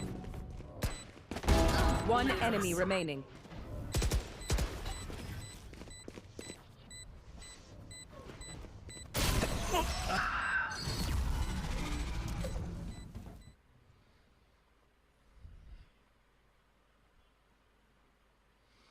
Yeah, I guess we were a little bit late to the party when the round started, but Reckoning Esports find a reason to celebrate. Great stuff from Reckoning as they take control of the A side after having a little bit of a scuffle towards B and making a little bit of a skirmish over there. It was quite nice. Now, here's the problem, ladies and gentlemen. OG have barely any money. Light Shields, Spectres, and Bulldogs across. Tremor's ready in the hands of AZs. Well, not AZs, but Antidote. And AZs is pushing up with that Tremor. As soon as any sort of sound cues are heard, the Tremor will be utilized and AZ's entire aggression play will be activated. Reckoning Esports 2, they're not really making any sort of sounds, and this is where the Cajun turret really does come into play inside the composition. And as soon as the first contact's made, AZ's is the one who gets taken down. Showstopper was used, but no value being found. Antidote taken down 1 HP, 21 HP. He's chipped up quite low. Alarm bot sent inside the cage as well, but the alarm bot as well missed up. So, Reckoning Esports, at least they got the side control so far in their hands, and Woya's position is left uncompromised. It's a good flash, but his position is still unknown, but finally Tesseract checks the close left, and Woya being put to sleep. Oh, OG are going for a main crunch instead. Do they know that Harsh is over here as well? Cover At going least the out. crossfires of Reckoning are broken. They can't protect Flavin. He's deep in the side. Deadly 10 has no vision, but Flavin needs no backup. He's spraying them down all on his own. Watch them. And in case something goes wrong, there's also Harsh to add stuff into the mix. Uses the ultimate to escape from that death grip, escape from Player that standing. Wow. desolate place where he's got nothing to work with. But now the pressure's on Raw Fuel, and overtime on the cards. He is forced to stick this, and Harsh knows he's got this in the OT. bag. We're going overtime! As expected, Reckoning Esports, now they're locking up, and it's all going to come down to this defending round. Whichever team wins this defending round, there's a high chance they will also win the OT. Let's see who capitalizes on that defensive round first. OG, they lost the entire lead they had. Reckoning Esports, they capitalized on it successfully, played the attacking side well, and now OG, they're going to go for a timeout. Of course, the coaches are not going to be happy because they lost a huge lead, but you also got to understand this map is a heavily attacking-sided dominating map. My goodness. The way in which the Reckoning coach is aggressively moving his arm kind of tells you all you need to know about how they're feeling. Yeah, And it kind passionate. of embodies the whole, not just the passion, it kind of embodies the whole story of the game, right? Because when Reckoning pick up the pace on attack, they are nearly impossible to stop. It's like trying to stop an elephant. You're going to get trampled. And despite the traps which are variating from OG, despite the setup which keeps on changing, they can't surprise Reckoning. Even if they somehow surprise them, the few rounds which OG has been able to win in the second half was mostly because they managed to get Reckoning to drop this spike. And that's been the only weakness so far. If Reckoning forget the spike somewhere, if not forget it, if they drop it somewhere in a space where it can't be recovered from, that's the only time Reckoning have lost their attack side rounds. But the defense for both these teams looks kinda dicey. 12-12. Overtime on the board. Who's gonna secure this defending round? Reckoning Esports, will they successfully able to do so? It's a heavy push from Arcade. Fast lane invested, already getting the control in the hands. Shorty shots used. Master finds the opening, and that's a huge one. RVK's position known is taken down to 50 HP, and RVK comes out on top with another kill. Somehow, even though he's strapped with the opponents, RVK is able to strike down 3 players. An impressive run for this man, but his shoulder gets spotted this time. Make it down to a 2-on-2. Hirsch uses the Trailblazer, spots out Tesseract. And now the spikes drop once again. The problem that Reckoning face in their attacking half. OG find themselves smack in the middle of it. Tit for tat, as Reckoning have a chance to close out this defensive half round. And it's been a problem for both these teams. If Reckoning win this, they can basically guarantee themselves the game. But Antidote isn't done yet. Sneak into the site.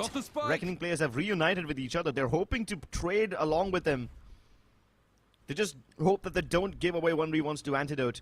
But instead of planting, he's going in for the hunt. 30 seconds left. He's the clutch meister, man, and he trusts his instincts a lot.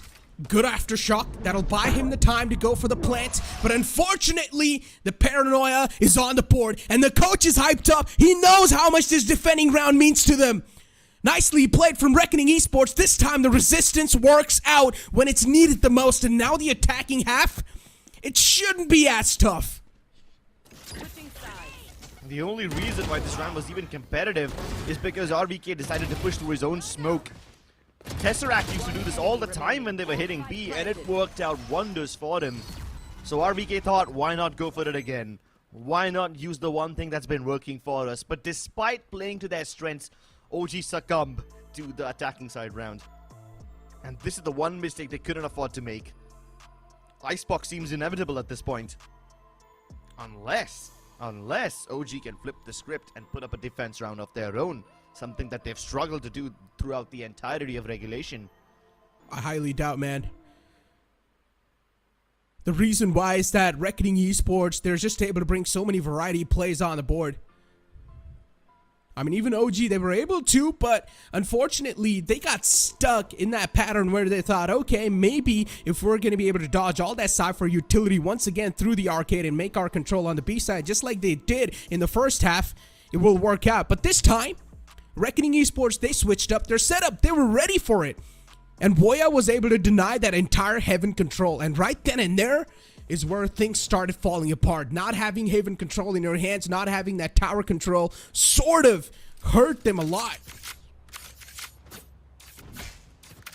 But it's too late to regret it now. If they wanted to change it, they should have done it before. Hawk out! Rival also already committed to its speed. Blinded. That hasn't really changed. But this time Reckoning Esports are splitting up. That's a rare change-up. Oh my and god. despite having the bigger weapon, Raw Fuel loses the duel, and that's a mistake OG can't afford to make. And they've already made it. So that means mistake is easily capitalizable if some mistakes aren't being made from the side of Reckoning Esports themselves. Woya was the one who was taken down from their side, and now even the tripwire is going to be activated, but it's being taken care of at the quick. In the nick of time, Antidote is also going to miss his flash, so unfortunately for Antidote, he isn't able to find the value, but it's completely fine with him. Tesseract just playing in the close quarters off arcade, still playing around his setup, but Hirsch is extending all the way towards arcade, and now it's a 2-on-4. The win is inevitable, and we are going to go to the map of Icebox. What a great win. What a comeback from Reckoning Esports. They established their dominance in the overtime, and Flabin once again, the beast is awoken. Oh, it's not just him. Everybody on Reckoning is wide awake. And OG are the ones who kind of were caught napping this time around. Look at the coach. He's so happy. Yeah, this was one of the best comebacks that Reckoning have pulled off so far. Impressive. In fact, this might just be one of those rare maps with OG end up dropping despite having such a huge lead. What a comeback. The 9-3 curse strikes again, Crips. 9-3 curse. But honestly, speaking logically, it was all the attacking side making up for it. And then later on, OG, they just lost that lead when they had the map point in the hands too. So Reckoning Esports, once they had the momentum in the hand, they started running away, and no one could stop them. Absolutely nobody. Let's head to a break, ladies and gentlemen. This has been a lengthy map. Let's gather our thoughts, and we'll see you on the other side. Here for my wins, I need my hands. This life is real, can't play pretend. Came off the beach, I get it in.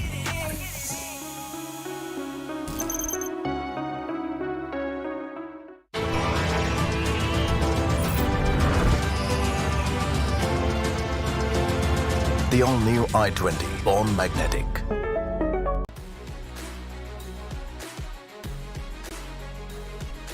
Making dreams come true and memories happier.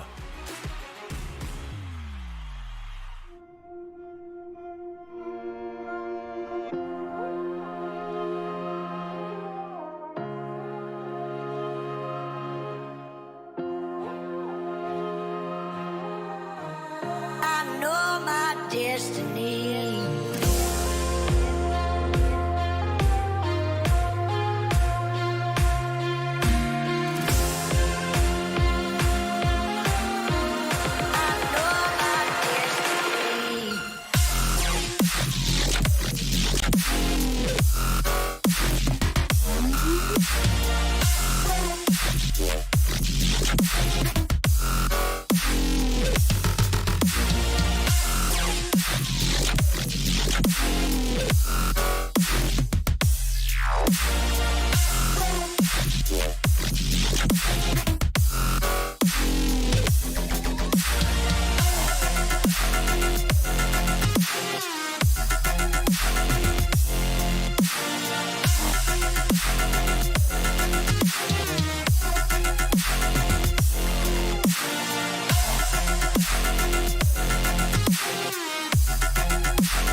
I know my destiny.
I know my destiny. I know my destiny.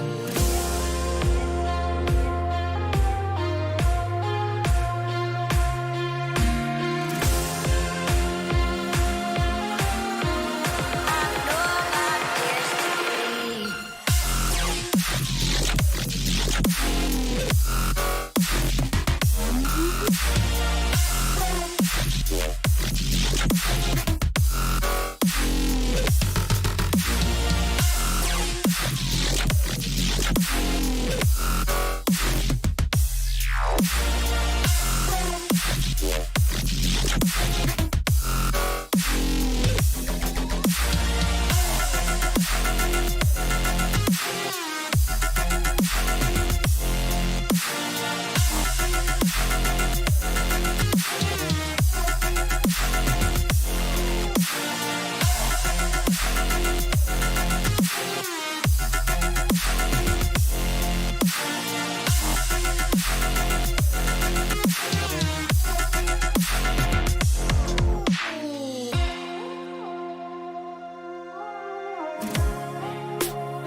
Reckoning Esports, they have been looking pretty sharp in those, so let's see if they're going to convert the first round in their hands or not. And with that being said, YouTube audience, welcome back to the entire broadcast of English, where the map of Icebox has already started. As I said, defending is being done by Reckoning Esports and attacking is being done by OG. OG start off really well. Rocky lost a little bit, but I'm sure he can get back up. Harsh failing to stop them. Isolated away from his teammates with the toxin screen. OG find the openings and the isolations. Reckoning Esports. Spike planted. 3 players left over. And it's a 3-on-5. As I said, they have been looking sharp, but this time the tables and the odds are flipped.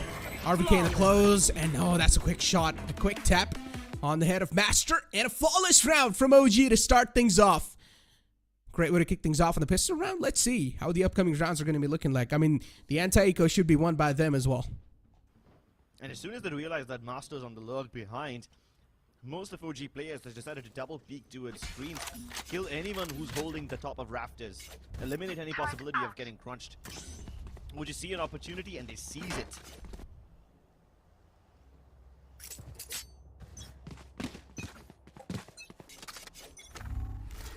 One round. Deploying drone. And OG. So they started drawing out the opponents. Just going for the information with the owl drone. Not able to spot anyone in the close. So I guess he will try to extend towards B. But not yet. Just holding off the back lines still. Reckoning Esports, Flabin with the Marshall in the hand. Doesn't find that connection. Will back out. 2 players in the front. Will get caught off guard. That's a good opening being found from OG. And now the Mount games start. They will fall back all the way to the B side because they know that no one was spotted with the owl drone. Well, there you have it. Reckoning can't really put up there is the high tech can only slow them down for a bit. Look at OG, they pick up the fights ahead of the wiper wall. Tesseract trying to overextend. Surprise Master, but this time Master's much sharper. Angelo still opting to play south of that barrier rob. Quite a risky position to stay in if the barrier rob breaks, but for now he's safe and sound. This just increases the potency of the crossfire. That's it out. In close quarters. With the Spectre in the hand, this skin's gonna be deadly. Indeed. He's gonna position himself inside the cove, but there's a little bit too many utilities. Snake Bat as well, it's just causing a lot of problems, and a clean sweep on the site. Another round in the hands of OG as expected. No damage dealt on OG so far. The upcoming round's going to be the buy round, where guns will be bought from both the sites, and let's see how that one's going to pan out. One enemy remaining. So far, these rounds have been quite clean from OG. They even took a risk by investing the Vandal in it. And the risk paid off. Now let's see if the bonus lets them carry forward. I'll show her. Reckoning with the big guns. When they go for these aggro plays, the harbor availability on them does allow them to make these sort of moves. And look at what they're doing on A. Reckoning have already made Flabin push all the way towards the mouth of tower, the zipline tower, and he's way too aggressive over here. Because Reckoning don't see any presence on the A side, they have already started to rotate towards B. They can recognize this push from OG coming. Sage walls up, the plant's going down. Rawfield's planning position's quite interesting. And I love the fact that they're able to fake it out as well. They use the Viper's orb to make it seem like the plant's being done on the edge, but instead, the plant's done pretty close. And look at Tesseract, he's able to find a little pocket where he positioned himself. It's so tough to expect this man to be there. OG, these micro tactics are really now starting to kick in. And as Tesseract just positioned himself there, high tide being put up as well by OG, and finally the man peeks out in the close, denies the defuse, and takes 2 down before he gets taken down himself. Reckoning Esports, they're now starting to establish a dominance back, but this entire flank from the back lines is going to clean all the opponents up. A good round to close out from Reckoning. I like the idea of the Tesseract tagged over there. There were so many little micro corners in between the barrier up, the toxin screen, and the cascade. Tesseract thought, yeah, I've got the advantage. They can't really see a lot of stuff. They can't really see a lot of things, so I might as well just invade the core and kill the diffuser, which was great. But OG just cannot deal with the backstab. Reckoning successful with the crunch. They win the buy round as they were supposed to. OG don't really mind that loss. They knew what the risks of playing a bonus round are, and they're okay with it. Once again, it's an aggro position from Flabin though. He's not been detected yet, but he's now in a position where Master has to be forced to fall back, and he can't exactly back him up if things go wrong. Oh, Flabin spotted. Dash is primed, and he will dash back. Master was in the clotheslines. They thought that Master would not be expected, but a quick adjustment from OG. They capitalized on the man on close, and Flabin now, once again, on the backside, he's at least able to stay alive. It's a 4-on-5 turnable situation, and OG, they make it seem like they were backing off, but once again, they start to move on forward towards the A side. Yeah. But both those players from the A side, they haven't even moved an inch. Meanwhile, they've got Antidote trying to sell a fake towards B. He's playing it very sneaky again, but I think he's going to go for a very smart look later on. Spike down A. It's all down to Voya. Backup is far away, and if he gets jump right now, things are going to start looking dicey for him. But look at the amount of map control that Antidote has. He's gone all the way towards Snowman, and he might as well just get the kill onto Hush. Even if he doesn't, he's cleared out this pathway for his team, who can now capture the B site. Oh, I highly doubt B-side's going to be that easily takeable in the hands. But yeah, Reckoning Esports, they're respecting all the utilities and they're playing in a fallback. 14 seconds on the board. The spike will go down without any trouble. OG, as they have asserted the dominance. But this lurk from Tesseract is going to be huge. AZ's with 2 quick kills on the opponents. Quick taps. And that's going to seal the deal. Tesseract's even lurk. And that's going to be pretty much just a really good way to solidify that round in their hands. OG, nicely done. That was quite a nice approach from Master over there. Because the moment Flabin dashed back, he thought that, yeah, everyone's going to be looking upwards, aiming at Flabin, dashing back. So maybe if I peek from the bottom, they won't catch me. But Rockville is just too sharp, bro. And because of that kill, he's now farmed up his resurrection. Flabin and Master once again playing off of each other. The Sheriffs are starting to sing the songs of death, but look at Aziz. He's a bunny that's difficult to pin down. It's just an absolute chaos on the B main. I like the adjustment from Reckoning Esports to push up deep on the B main with 3 players. And Boya also gets his hands on the Vandal. Oh, I'm a little scared for the opponents now. OG, you guys have got a huge problem to overcome.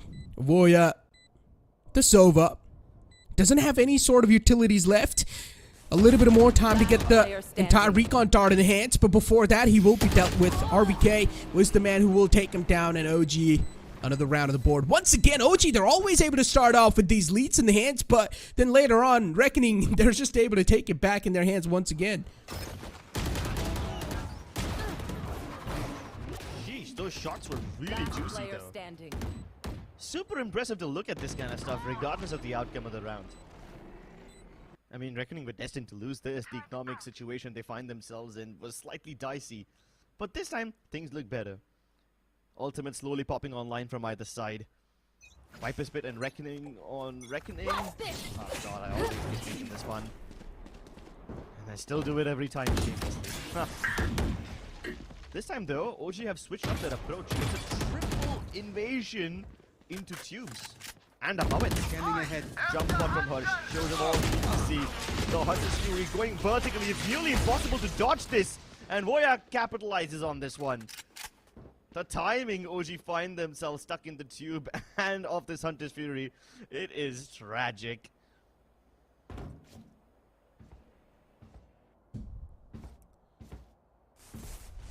OG? Once again, Antidote really just trying to replicate what he did previously, trying to just position himself really deep in, but Aziz is able to get this lurk activated. Cloudburst used to deny that entire recon dart, but it's not going to work out that well. He anyways gave his position away. Ooh, quick tap. A nice flick on a Master's head. Aziz at least is able to find out the value. It's a 2-on-3 scenario. Still, the man advantage is in the hands of OG, and you cannot keep on afford to peek out like this to Aziz. And Woya gets unchecked. Spike spotted. Shut down, man, in the close. Woya starting to back out now. Aziz's knife's been able to make a huge difference, and now he's taken down to 30 HP. Oh, and then this. A finisher. Dude, this round was so cut to cut. There were several instances where I thought, oh no, OG are screwed, and then I was like, oh no, OG are back, and then they're screwed again. The oscillation that my heart had to face in this round, it's a roller coaster. And you have to appreciate the timing of that Hunter's Fury from Moya. There's literally no place left to run when you're in the tube and there's a big laser beam coming at you. Track them down. Aziz's aim is just so good, man. This man barely misses any shots. Look at these two guys tucking together, having a little couple moment. Woya and Flabin. Sus. Nah, man. Drone. It's okay. Sometimes Enemy Sometimes you gotta. Oh, the drone spots them both though. Ooh. Lot of good news, right? And now they will need to Spike position down themselves A. outside of that entire screen. And that's also going to be able to find out a kill. Reckoning's in the hands of Reckoning Master. And he uses that. Reckoning being utilized, and now the entire push is sort of being nullified. Every single player will start to fall back, and that Reckoning was so perfectly used on the time. Antidote was trapped on the site, nowhere to go. He couldn't even fall back because there was Reckoning on his way. And because of that ult, Toxins going up. now OG, they need to reroute themselves. There's a turret in the front, and I'm pretty sure RBK will make sure that he's not being spotted out by that turret. Oh, timing. Deadly. Peeks out. 30 seconds Deadly left. picked apart. 30 seconds left on the clock. The spike plant will go down, but unfortunately, because of that Viper's Pit, OG, they need to extend all the way towards Snowman and get the entire site control. Oh, this is such a risky position for us. Literally walking past each other and Harsh Spike down B. What was that shot? Wait, hold on. Nah, that's sus. That's what I call sus. Yeah, that part, yes, indeed. You can't even argue with me on that one. Inside his own Viper's Pit, his opponent's a mile away. He just throws his mouse on the right and then somehow finds it through the Viper's Pit. Spike Yesterday we saw Techno running a gun in, and now we're seeing this. Yeah, like, who needs Look at that. eyes, bro? Players have sixth sense, and I don't know, man. The hearing range of a dog, they can hear even a single footstep a mile away and still spray in the general vicinity to connect. Spider-Man's in the making. Yeah. No, not Spider-Man. How can Spider-Man? Yeah, Spider-Man's got a great sound sense. You don't know that. Nowhere to run. Anyway, I'm not here to discuss heroes. There's deadly than can be one. It's Rothfield who steals the mantle. Steals the site for himself too. That is a juicy shot. Spike planted. And that plant can't be denied. Side control just taken in the hands. You blink it and you miss it so quickly. What a fiery round. Antidote's alarm bot's gonna get triggered. He tried to play off of that contact, but unfortunately is not gonna be able to do so. They were quite quick, but look at this entire lurk that's coming through. This is a huge lurk. RVK in the back's not going to be expected, but it's not even going to matter. Before the lurk even comes into play, Antidote's going to just shut everyone down on the site. Clean round by OG. And it all started with a bunch of hero shots. Like, what even was that? The utility usage from OG was nothing spectacular. It was the standard setup, right? You send a recon in, send your wiper wall in, and all of that jazz. The stuff you see every single day. But those shots, now, those are rare. And it's always Rafiel, man. Always Rafiel to deliver stuff like that. He's farmed up his resurrection ages ago, but he hasn't used it yet. I mean, that being said, he hasn't had a chance to use it yet. Wow. Now that Master's taken Aziz's head off, he can probably use it finally after having it in the back pocket. You will not kill my ally. Flabin, he went for that deep. What? RBK. Player standing. What are these shots? Today we're seeing payback. some nutty shots being hit. We're seeing some nutty shots being hit. And then Rafiel, the crosshair placement comes into play. But yeah, a quick round, a really quick round. Reckoning Esports decided to push up in their eco and they got compromised quite easily. Hey, at least they figured out what the default of OG looks like. They know for a fact that OG are the kind of team that will commit really late. So in case Reckoning want to keep making these aggressive moves, they have the room to do so. But you need a lot more than that, my friend. A lot more than that to make an aggro play work against OG. Their defaults are one of the strongest in VCSA.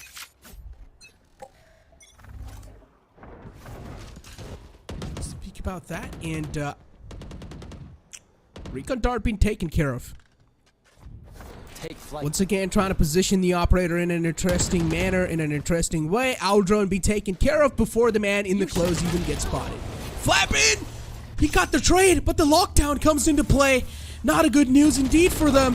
And no one's going to be expecting the man to be close. Tesseract whiffs all of his shots, and he will need to pay the price for that. Unfortunately, Tesseract's entire play, he was positioned for prime success, but unfortunately, Tesseract whiffed all the shots. It can still be recovered though. The Viper's bait makes it nearly impossible. The lockdown might clear this. Yeah, it definitely can. I think RVK might even consider getting deliberately detained to keep his Viper's bait up. That is, if he's feeling dangerous. Yes, he is. It's a matter of time now. They need to find him. Rafiel protects the Viper bait. Deadly avenges. He knows that RVK is somewhere inside, and he just needs to find him, but he goes inside the curve, dodging in and out of this little curve. Oh. Wow. That was a risky play, but RVK, he takes those risks in a very calculated manner. Voya was on top of the pipes, and he was not able to get anything done there. And now Reckoning Esports being forced on in eco. Here we go. The story repeats again. And a tactical timeout. I guess they want to make something happen out of this eco round. They want to pop out a Thrifty here. And how are they going to make that happen? So far, OG, they've been looking really solid on the attacking side. And Icebox, I feel like the scoreline should be back and forth. It should be pretty close. So Reckoning Esports, they need to start asserting some dominance back inside this competition because it's a 7-3 scoreline. At least try and make it 7-5. Things all looking rough. I mean, if you have a one-sided game on Fracture, which is somewhat supposed to be attacking-sided on paper, I can understand that, but Icebox is somewhat balanced. So Reckoning really need to earn a couple of rounds over here. I guess one can excuse them by saying that the Harbor Viper composition works much better on the attacking side, but then again, that's just an excuse. You can't justify the loss of rounds with that. Keep up the crate work. That's what was written, right? Crate work? Yeah, great work. Much better than the Joe side Oh, of I the see. Standing ahead. I see what they try to do. It was like a little pun, like keep up the crate work, like the great work. You get it? Yeah, I'm surprised you've seen that joke now. I'm pretty sure I've seen that before, but I just forgot. I'm pretty sure I've Yeah. seen that. I just forgot. But Still better yeah, than the it's joke good side to- crack, so yeah. But I guess we both are planted. pretty much on the same page here. And boy, I whiffed the shot. So, I'm glad you admit that. well, I whiffed the shots, and now raw fuel is going to come into action. It's going to come into play. It's a 4-on-5 where Reckoning Esports, they don't really have the guns in the hands. They've only got the sheriffs, pistols in the hands to try and pull off something miraculous, something impossible. Shots being missed even from Raw Fuel, but it's completely fine as long as he's able to recover. I have to point out, the only eventful thing about this eco round was the positioning of Reckoning stocks and screen. Usually most Vipers have it placed horizontally, which cuts off the 410 region, but look at this one, it's been placed slightly diagonally. It allows the Reckoning members to not just push up further towards the orb region, but also place themselves under belt if they want to play it that deep. But that is a risky place, so let's see if Reckoning actually make it work someday. For now, they've gone back to the good old Viper wall. Nothing creative this time around. Operator on the play from both the sides, but Flappin, he knows. He does not want to challenge that peek anymore. He just falls back. Let him have the control. Why not? Pops out the dash. Dash being primed, and there's the try peek. Shot missed! Holding the angle a little bit too close. Nano Swarm's activated too to try and deny the plant for as long as possible, and they will manage to do so. Hunter's Fury used, and Voya's not able to find, and the only tag he found was on his own teammate, Master. Here. Yeah, they use the Nanoswarms and the Hunter's Fury to make sure OG can't really go for the plant. And now that they've delayed this plant for so long, Rafuel doesn't have his wall anymore, so planting becomes much riskier. And that's exactly why I was saying it's much riskier. Deadly 10 can make a difference. Even attempts to shut down the flank. Yes, Tesseract, he was in a good position, but Deadly's just feeling himself. Even Moya as well. Wow. RBK can certainly swing out like that. That can change the things around. But the spike is dropped in such a precarious location. Is difficult to recover. And AZ's on top of the yellow. 30 HP only in the hands of RVK, is still playing in the front lines, and AZ's needs to be the playmaker here, but RVK instead is trying to reposition himself in an angle where he's not going to be expected. Deadly 10 up close and personal, and he will be caught. Does not expect. AZ's on top of that container. He knows the spike will be taken in the hands, and that's why Voya decided to spam that angle, but nothing being found even from him. Aziz is already positioned all the way deep in Snowman, and Voya has no clue that Aziz is there. Knife in the hand, hands are busy, gets caught. Sheesh, great recovery from OG.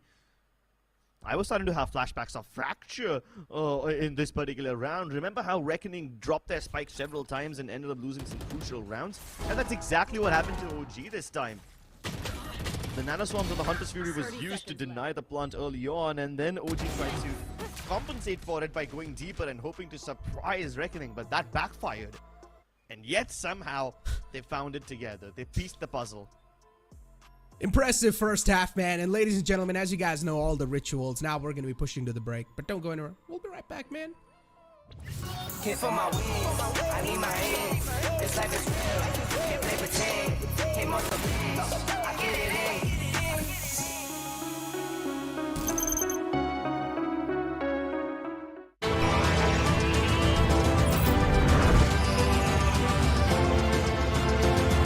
The all-new i20, born magnetic.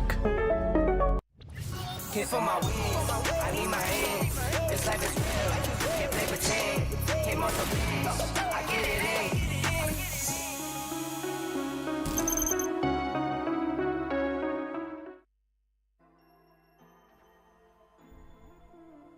Welcome back, Giga Chats, to the English broadcast once again. And we are gonna stroll in the second half. 9-3 is the half once again, just like Fracture. But only the difference was that Fracture is an attacking sided map. I personally think Icebox is equally balanced map, so it's really tough to see, or it's really tough to say if we're gonna be seeing that comeback being established or not.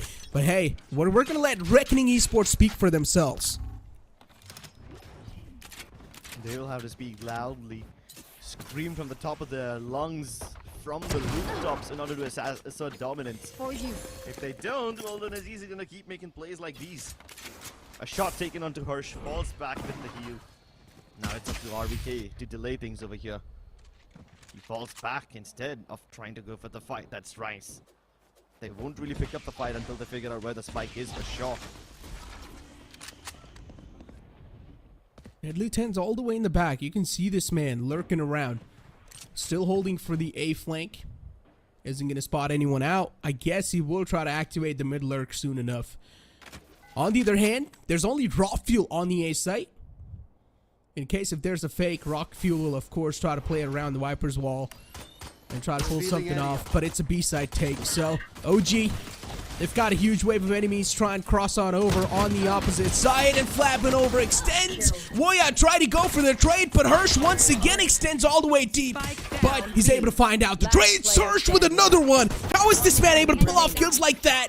Raw Fuel in the back lines manages to cut off the lurk, and now it's all down to Hirsch with not a lot of HP left. Raw Fuel on the other hand, he's also got the light armor to work off with. So Raw Fuel will definitely make it work and hurt for his opponent. On the other hand, Hirsch decides to back off all the way towards B main. He's going to check for the flank.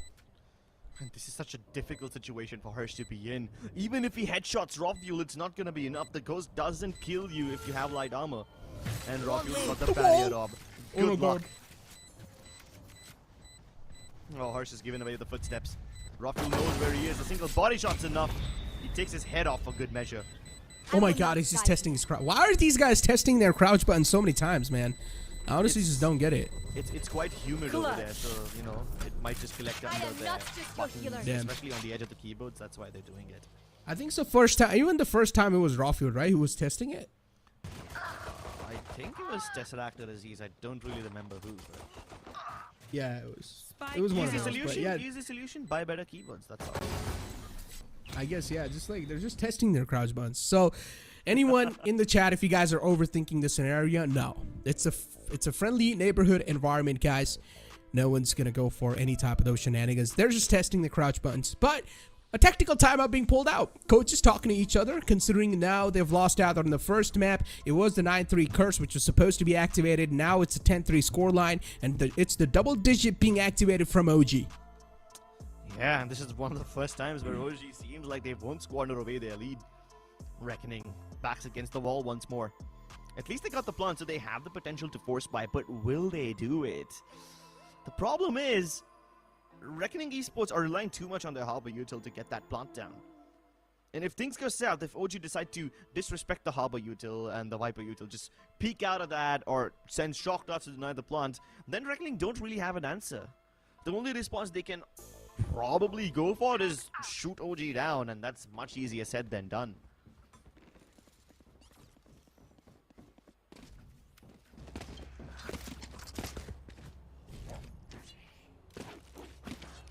The force buys here, bro. The Guardian on Hirsch, Marshall on Flabbin. They've got the weapon to close down the ranges, but most of OG is on Spectres and Stingers, except for probably Tesseract, who won't be seeing any action anytime soon. But with the amount of util committed by Reckoning Patrol as well as the Cascade, it tells OG that they've already taken control of green. Now they just need to go for the plant. Nanoswarm's activated so Aziz can't peek out from the top. That's the only position where they're vulnerable. Gold lets them plant, and now they fall back as well. It's a 5v5. Reckoning have a good chance. Really clean take on the side. I'm impressed. And they have, I mean, went for the force as expected, because they know they cannot afford to give any more rounds away in the opponent's hands. So you might as well go for the force, considering they got the plant down. And this is the only chance where they can try and do something. Marshall kicks in, but just finds one connection on the opponent. RVK taken down a half HP, and this is where the Sheriffs will need us. Now it's starting to click in. Deadly 10 managed to find two, but that's all that's going to get. Trades did happen back and forth, but the spike defuse happens. And another round in the hands of OG. Such a chaotic round. So hard to keep in track of what exactly happened there. Exactly. It's like a pile of dominoes, rather. Once the first one's toppled, everyone starts to fall. And even in these chaotic situations where trades are necessary, there can be one person who can make a difference, and that's usually the flanker. This time it was Woya. He was late to the party, and by the time he came in, most of them were already dead. All the players on the A side this time from Reckoning Esports. They're also using the drone to gather information, and I think so it's going to be a quick burst once again. Aziz is managing to find first one. The first man being cut off. And once again, Reckoning Esports just going for the force, but Rawfield single-handedly stops the entire push. Managing to take out 3, and now Woya is left with a one-on-one. How did Woya take him down? Yeah, dude, just sound sense. Jumping across and the Spectre accuracy helping you, but he can... Yeah, the worst possible reload timing. And RVK, as soon as he heard those mags being changed, that was his cue. Dude, this is a huge round difference, and we talked about this, Crips. Playoffs, you cannot lose out a map on a huge round difference, but we still are not able to say anything that confirmed because we're not that good with maths, to be honest. Brutally honest confession. Yeah. That was a brutal timing for Roya over there. I mean, he impressed us with the kill onto Rawfield, jumping across like that, but then again, the reload betrays him. As he really doesn't want to put any breaks right now. Aggressing down pipes, he's not going to spot anyone. And the only person who's even marking that area is Deadly 10. Meanwhile, Reckoning are on a mission to capture as many orbs as possible to use the cascade to provide Hush a little bit of cover. Viper Spit available. OG cannot let Reckoning deploy this, otherwise this win will be delayed. Who knows by how much? Reckoning sort of backing out. There's a man on the lurk, Deadly 10, still just waiting for the mid flank. If someone's gonna try to overextend, Woya has got his recon dart back in the hands. RVK is ready with the snake bite, and he will toss the snake bite in, but it's a little bit too late. Flabin just dashed in right in the back, shut down RVK. Tesseract was able to come up with a trade of his own, but that might just be a little bit too late. Flabin able to squeeze his way out of that tricky spot, making it back to yellow. Considering it's a 1-for-1 trade, it's a fair one. Oh, they're going to back off. 30 seconds Yeah, left. because Deadly's marking the mid region, it is safe for Reckoning Esports to charge inside over here. Antidote and Aziz both playing in tandem, but Aziz has his head taken off. The captain Spike gets one down, more. mid. Spots the spike, but now he doesn't know whether they're going to A or B. What? Tesseract just needs to buy a little bit more 10 time over seconds here. left. Here's the plant, doesn't want to go for the challenge. He would much rather wait for Rawfield to arrive. And Harsh has been pinked. Yes, he can kill Tesseract, no problem, but it's still a 1v2. Harsh is not using the Viper Spit. This is so weird. Yeah, he's big holding risk. on to it. AZ's has the entire Blade Storm available, but what a shot! Clips his wing in midair, and Hirsch has already got a 3K. He's looking to get the 4th in the hand. He sniffs the blood, but this time Rawfuel will extinguish that fire that they have to make a comeback. And OG, they come out on top in this final match of group stage. They secure and they keep the streak going, being undefeated inside this entire split 1 group stage. OG, they assert their dominance on the last map. It was the shaky start for them. Fracture was labored, but Icebox was a statement. A cold-hearted, relentless statement. And Rawfuel rightfully silences his opponents, silences the doubters.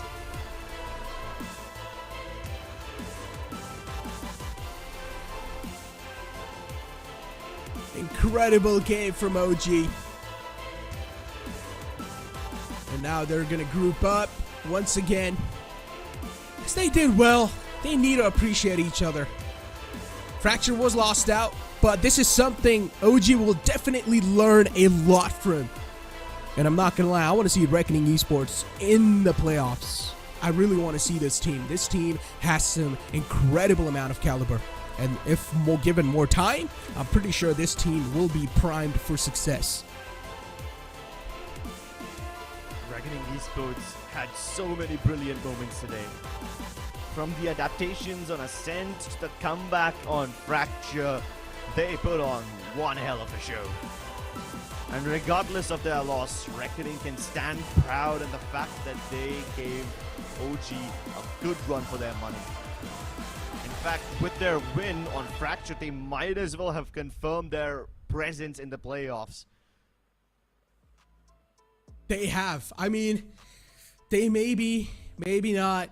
And I think so. It's better for us to keep the suspense going for the overall standings. So you know what, guys? You guys need to wait for the overall standings. It's time for us to push to a short break. Don't go anywhere. We'll be right back. Came for my wins, I need my hands. This life is real, can't play pretend. Came off the bench, I get it in.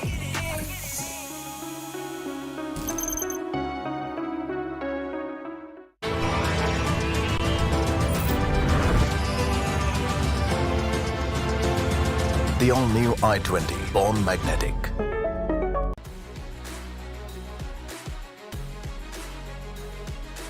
Making dreams come true and memories happier.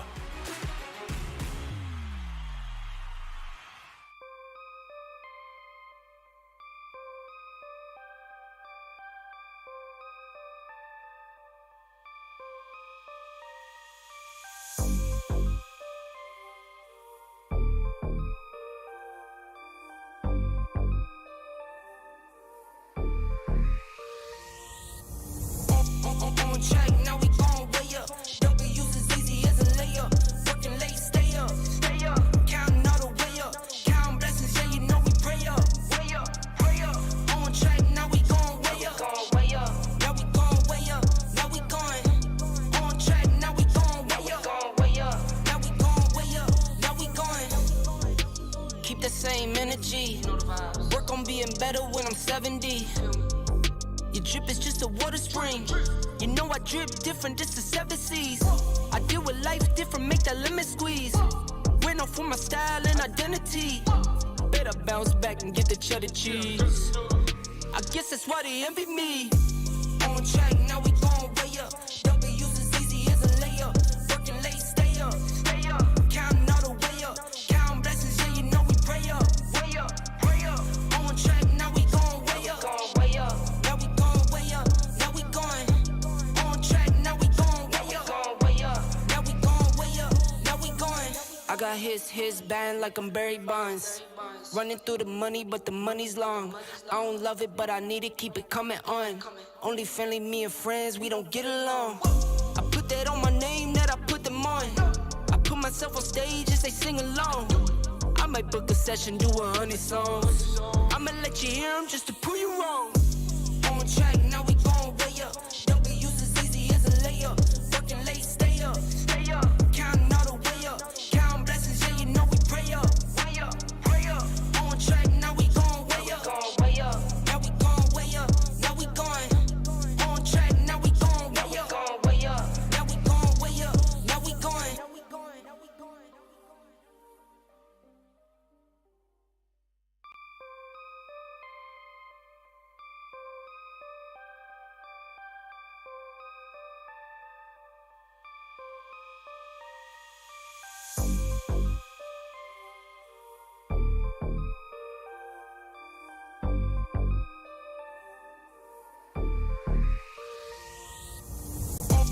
On track, now we gon' way up. W's as easy as a layup. Working late, stay up, stay up. Counting all the way up. Counting blessings, yeah, you know we pray up, way up, pray up. On track, now we gon' way up, way up. Now we gon' way up, now we going. On track, now we gon' way up, way up. Now we gon' way up, now we going. Keep the same energy. Work on being better when I'm 70. Your drip is just a water spring. You know I drip different, this is 7 seas. I deal with life different, make that limit squeeze. Went off for my style and identity. Better bounce back and get the cheddar cheese. I guess that's why they envy me. On track, now we gon' way up. W's as easy as a layup. Working late, stay up, stay up. Counting all the way up. Counting blessings, yeah, you know we pray up, way up, pray up. On track, now we gon' way up, way up. Now we gon' way up, now we going. On track, now we gon' way up, way up. Now we gon' way up, now we going. I got his band like I'm Barry Bonds. Running through the money, but the money's long. I don't love it, but I need it, keep it coming on. Only friendly, me and friends, we don't get along. I put that on my name, that I put them on. I put myself on stage and say sing along. I might book a session, do 100 songs. I'ma let you hear them just to prove you wrong. On track, now we gon' way up. W's as easy as a layup. Working late, stay up, stay up. Counting all the way up.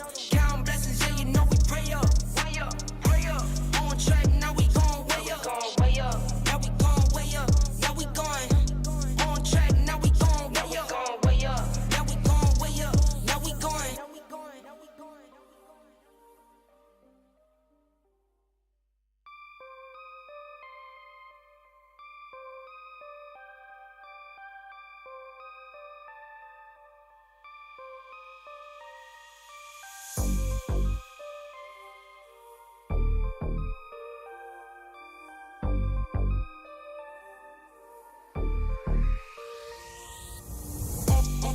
track, now we gon' way up. W's as easy as a layup. Working late, stay up, stay up. Counting all the way up. Counting blessings, yeah, you know we pray up. Way up, pray up. On track, now we gon' way up. Way up. Now we gon' way up. Now we going. On track, now we gon' way up. Way up. Now we gon' way up. Now we going. Keep the same energy. Work on being better when I'm 70. Your drip is just a water spring. You know I drip different, this is 7 C's. I deal with life different, make that limit squeeze. Went off for my style and identity. Better bounce back and get the cheddar cheese. I guess that's why they envy me. On track, now we gon' way up. W's as easy as a layup. Working late, stay up, stay up. Counting all the way up. Counting blessings, yeah, you know we pray up. Way up, pray up. On track, now we gon' way up. Way up. Now we gon' way up. Now we going. On track, now we gon' way up. Way up. Now we gon' way up. Now we going. I got his band like I'm Barry Bonds. Running through the money, but the money's long. I don't love it, but I need it, keep it coming on. Only friendly, me and friends, we don't get along. I put that on my name, that I put them on. I put myself on stage as they sing along. I might book a session, do 100 songs. I'ma let you hear them just to prove you wrong. On track, now we gon' way up. W's as easy as a layup. Working late, stay up, stay up. Counting all the way up. Counting blessings, yeah, you know we pray up. Way up, pray up. On track, now we gon' way up. Way up. Now we gon' way up. Now we going. On track, now we gon' way up. Way up. Now we gon' way up. Now we going.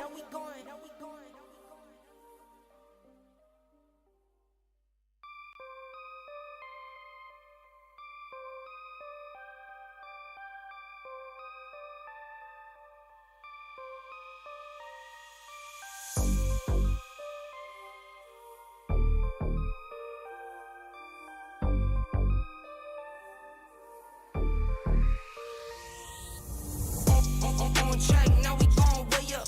W's as easy as a layup. Working late, stay up, stay up. Counting all the way up. Counting blessings, yeah, you know we pray up. Way up, pray up. On track, now we gon' way up. Way up. Now we gon' way up. Now we going. On track, now we gon' way up. Way up. Now we gon' way up. Now we going. Keep the same energy. Work on being better when I'm 70. Your drip is just a water spring. You know I drip different, this is 7 C's. I deal with life different, make that limit squeeze. Went off for my style and identity. Better bounce back and get the cheddar cheese. I guess that's why they envy me.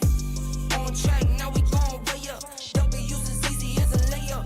Working late, stay up, stay up. Counting all the way up. Counting blessings, yeah, you know we pray up. Way up, pray up. On track, now we gon' way up. Way up. Now we gon' way up. Now we going. On track, now we gon' way up. Way up. Now we gon' way up. Now we going. I got his band like I'm Barry Bonds. Running through the money, but the money's long. I don't love it, but I need it, keep it coming on. Only friendly, me and friends, we don't get along. I put that on my name, that I put them on. I put myself on stage as they sing along. I might book a session, do 100 songs. I'ma let you hear them just to prove you wrong. On track, now we gon' way up. W's as easy as a layup.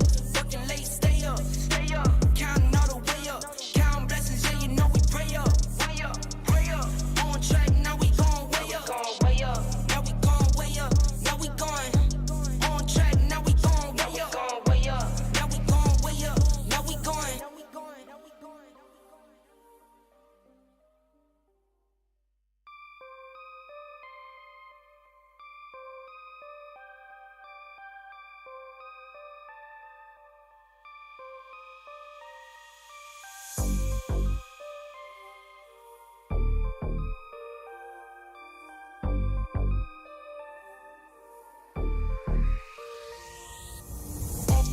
On track, now we gon' way up. W's as easy as a layup.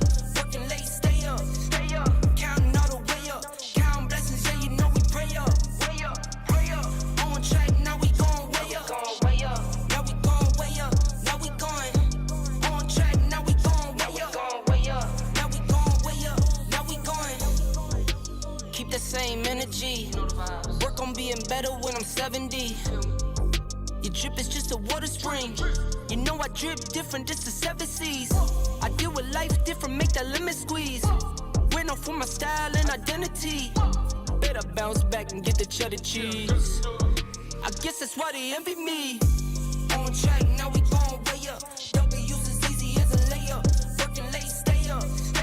Counting all the way up. Counting blessings, yeah, you know we pray up. Way up, pray up. On track, now we going way up. Now we going way up. Now we going. On track, now we going way up. Now we going way up. Now we going.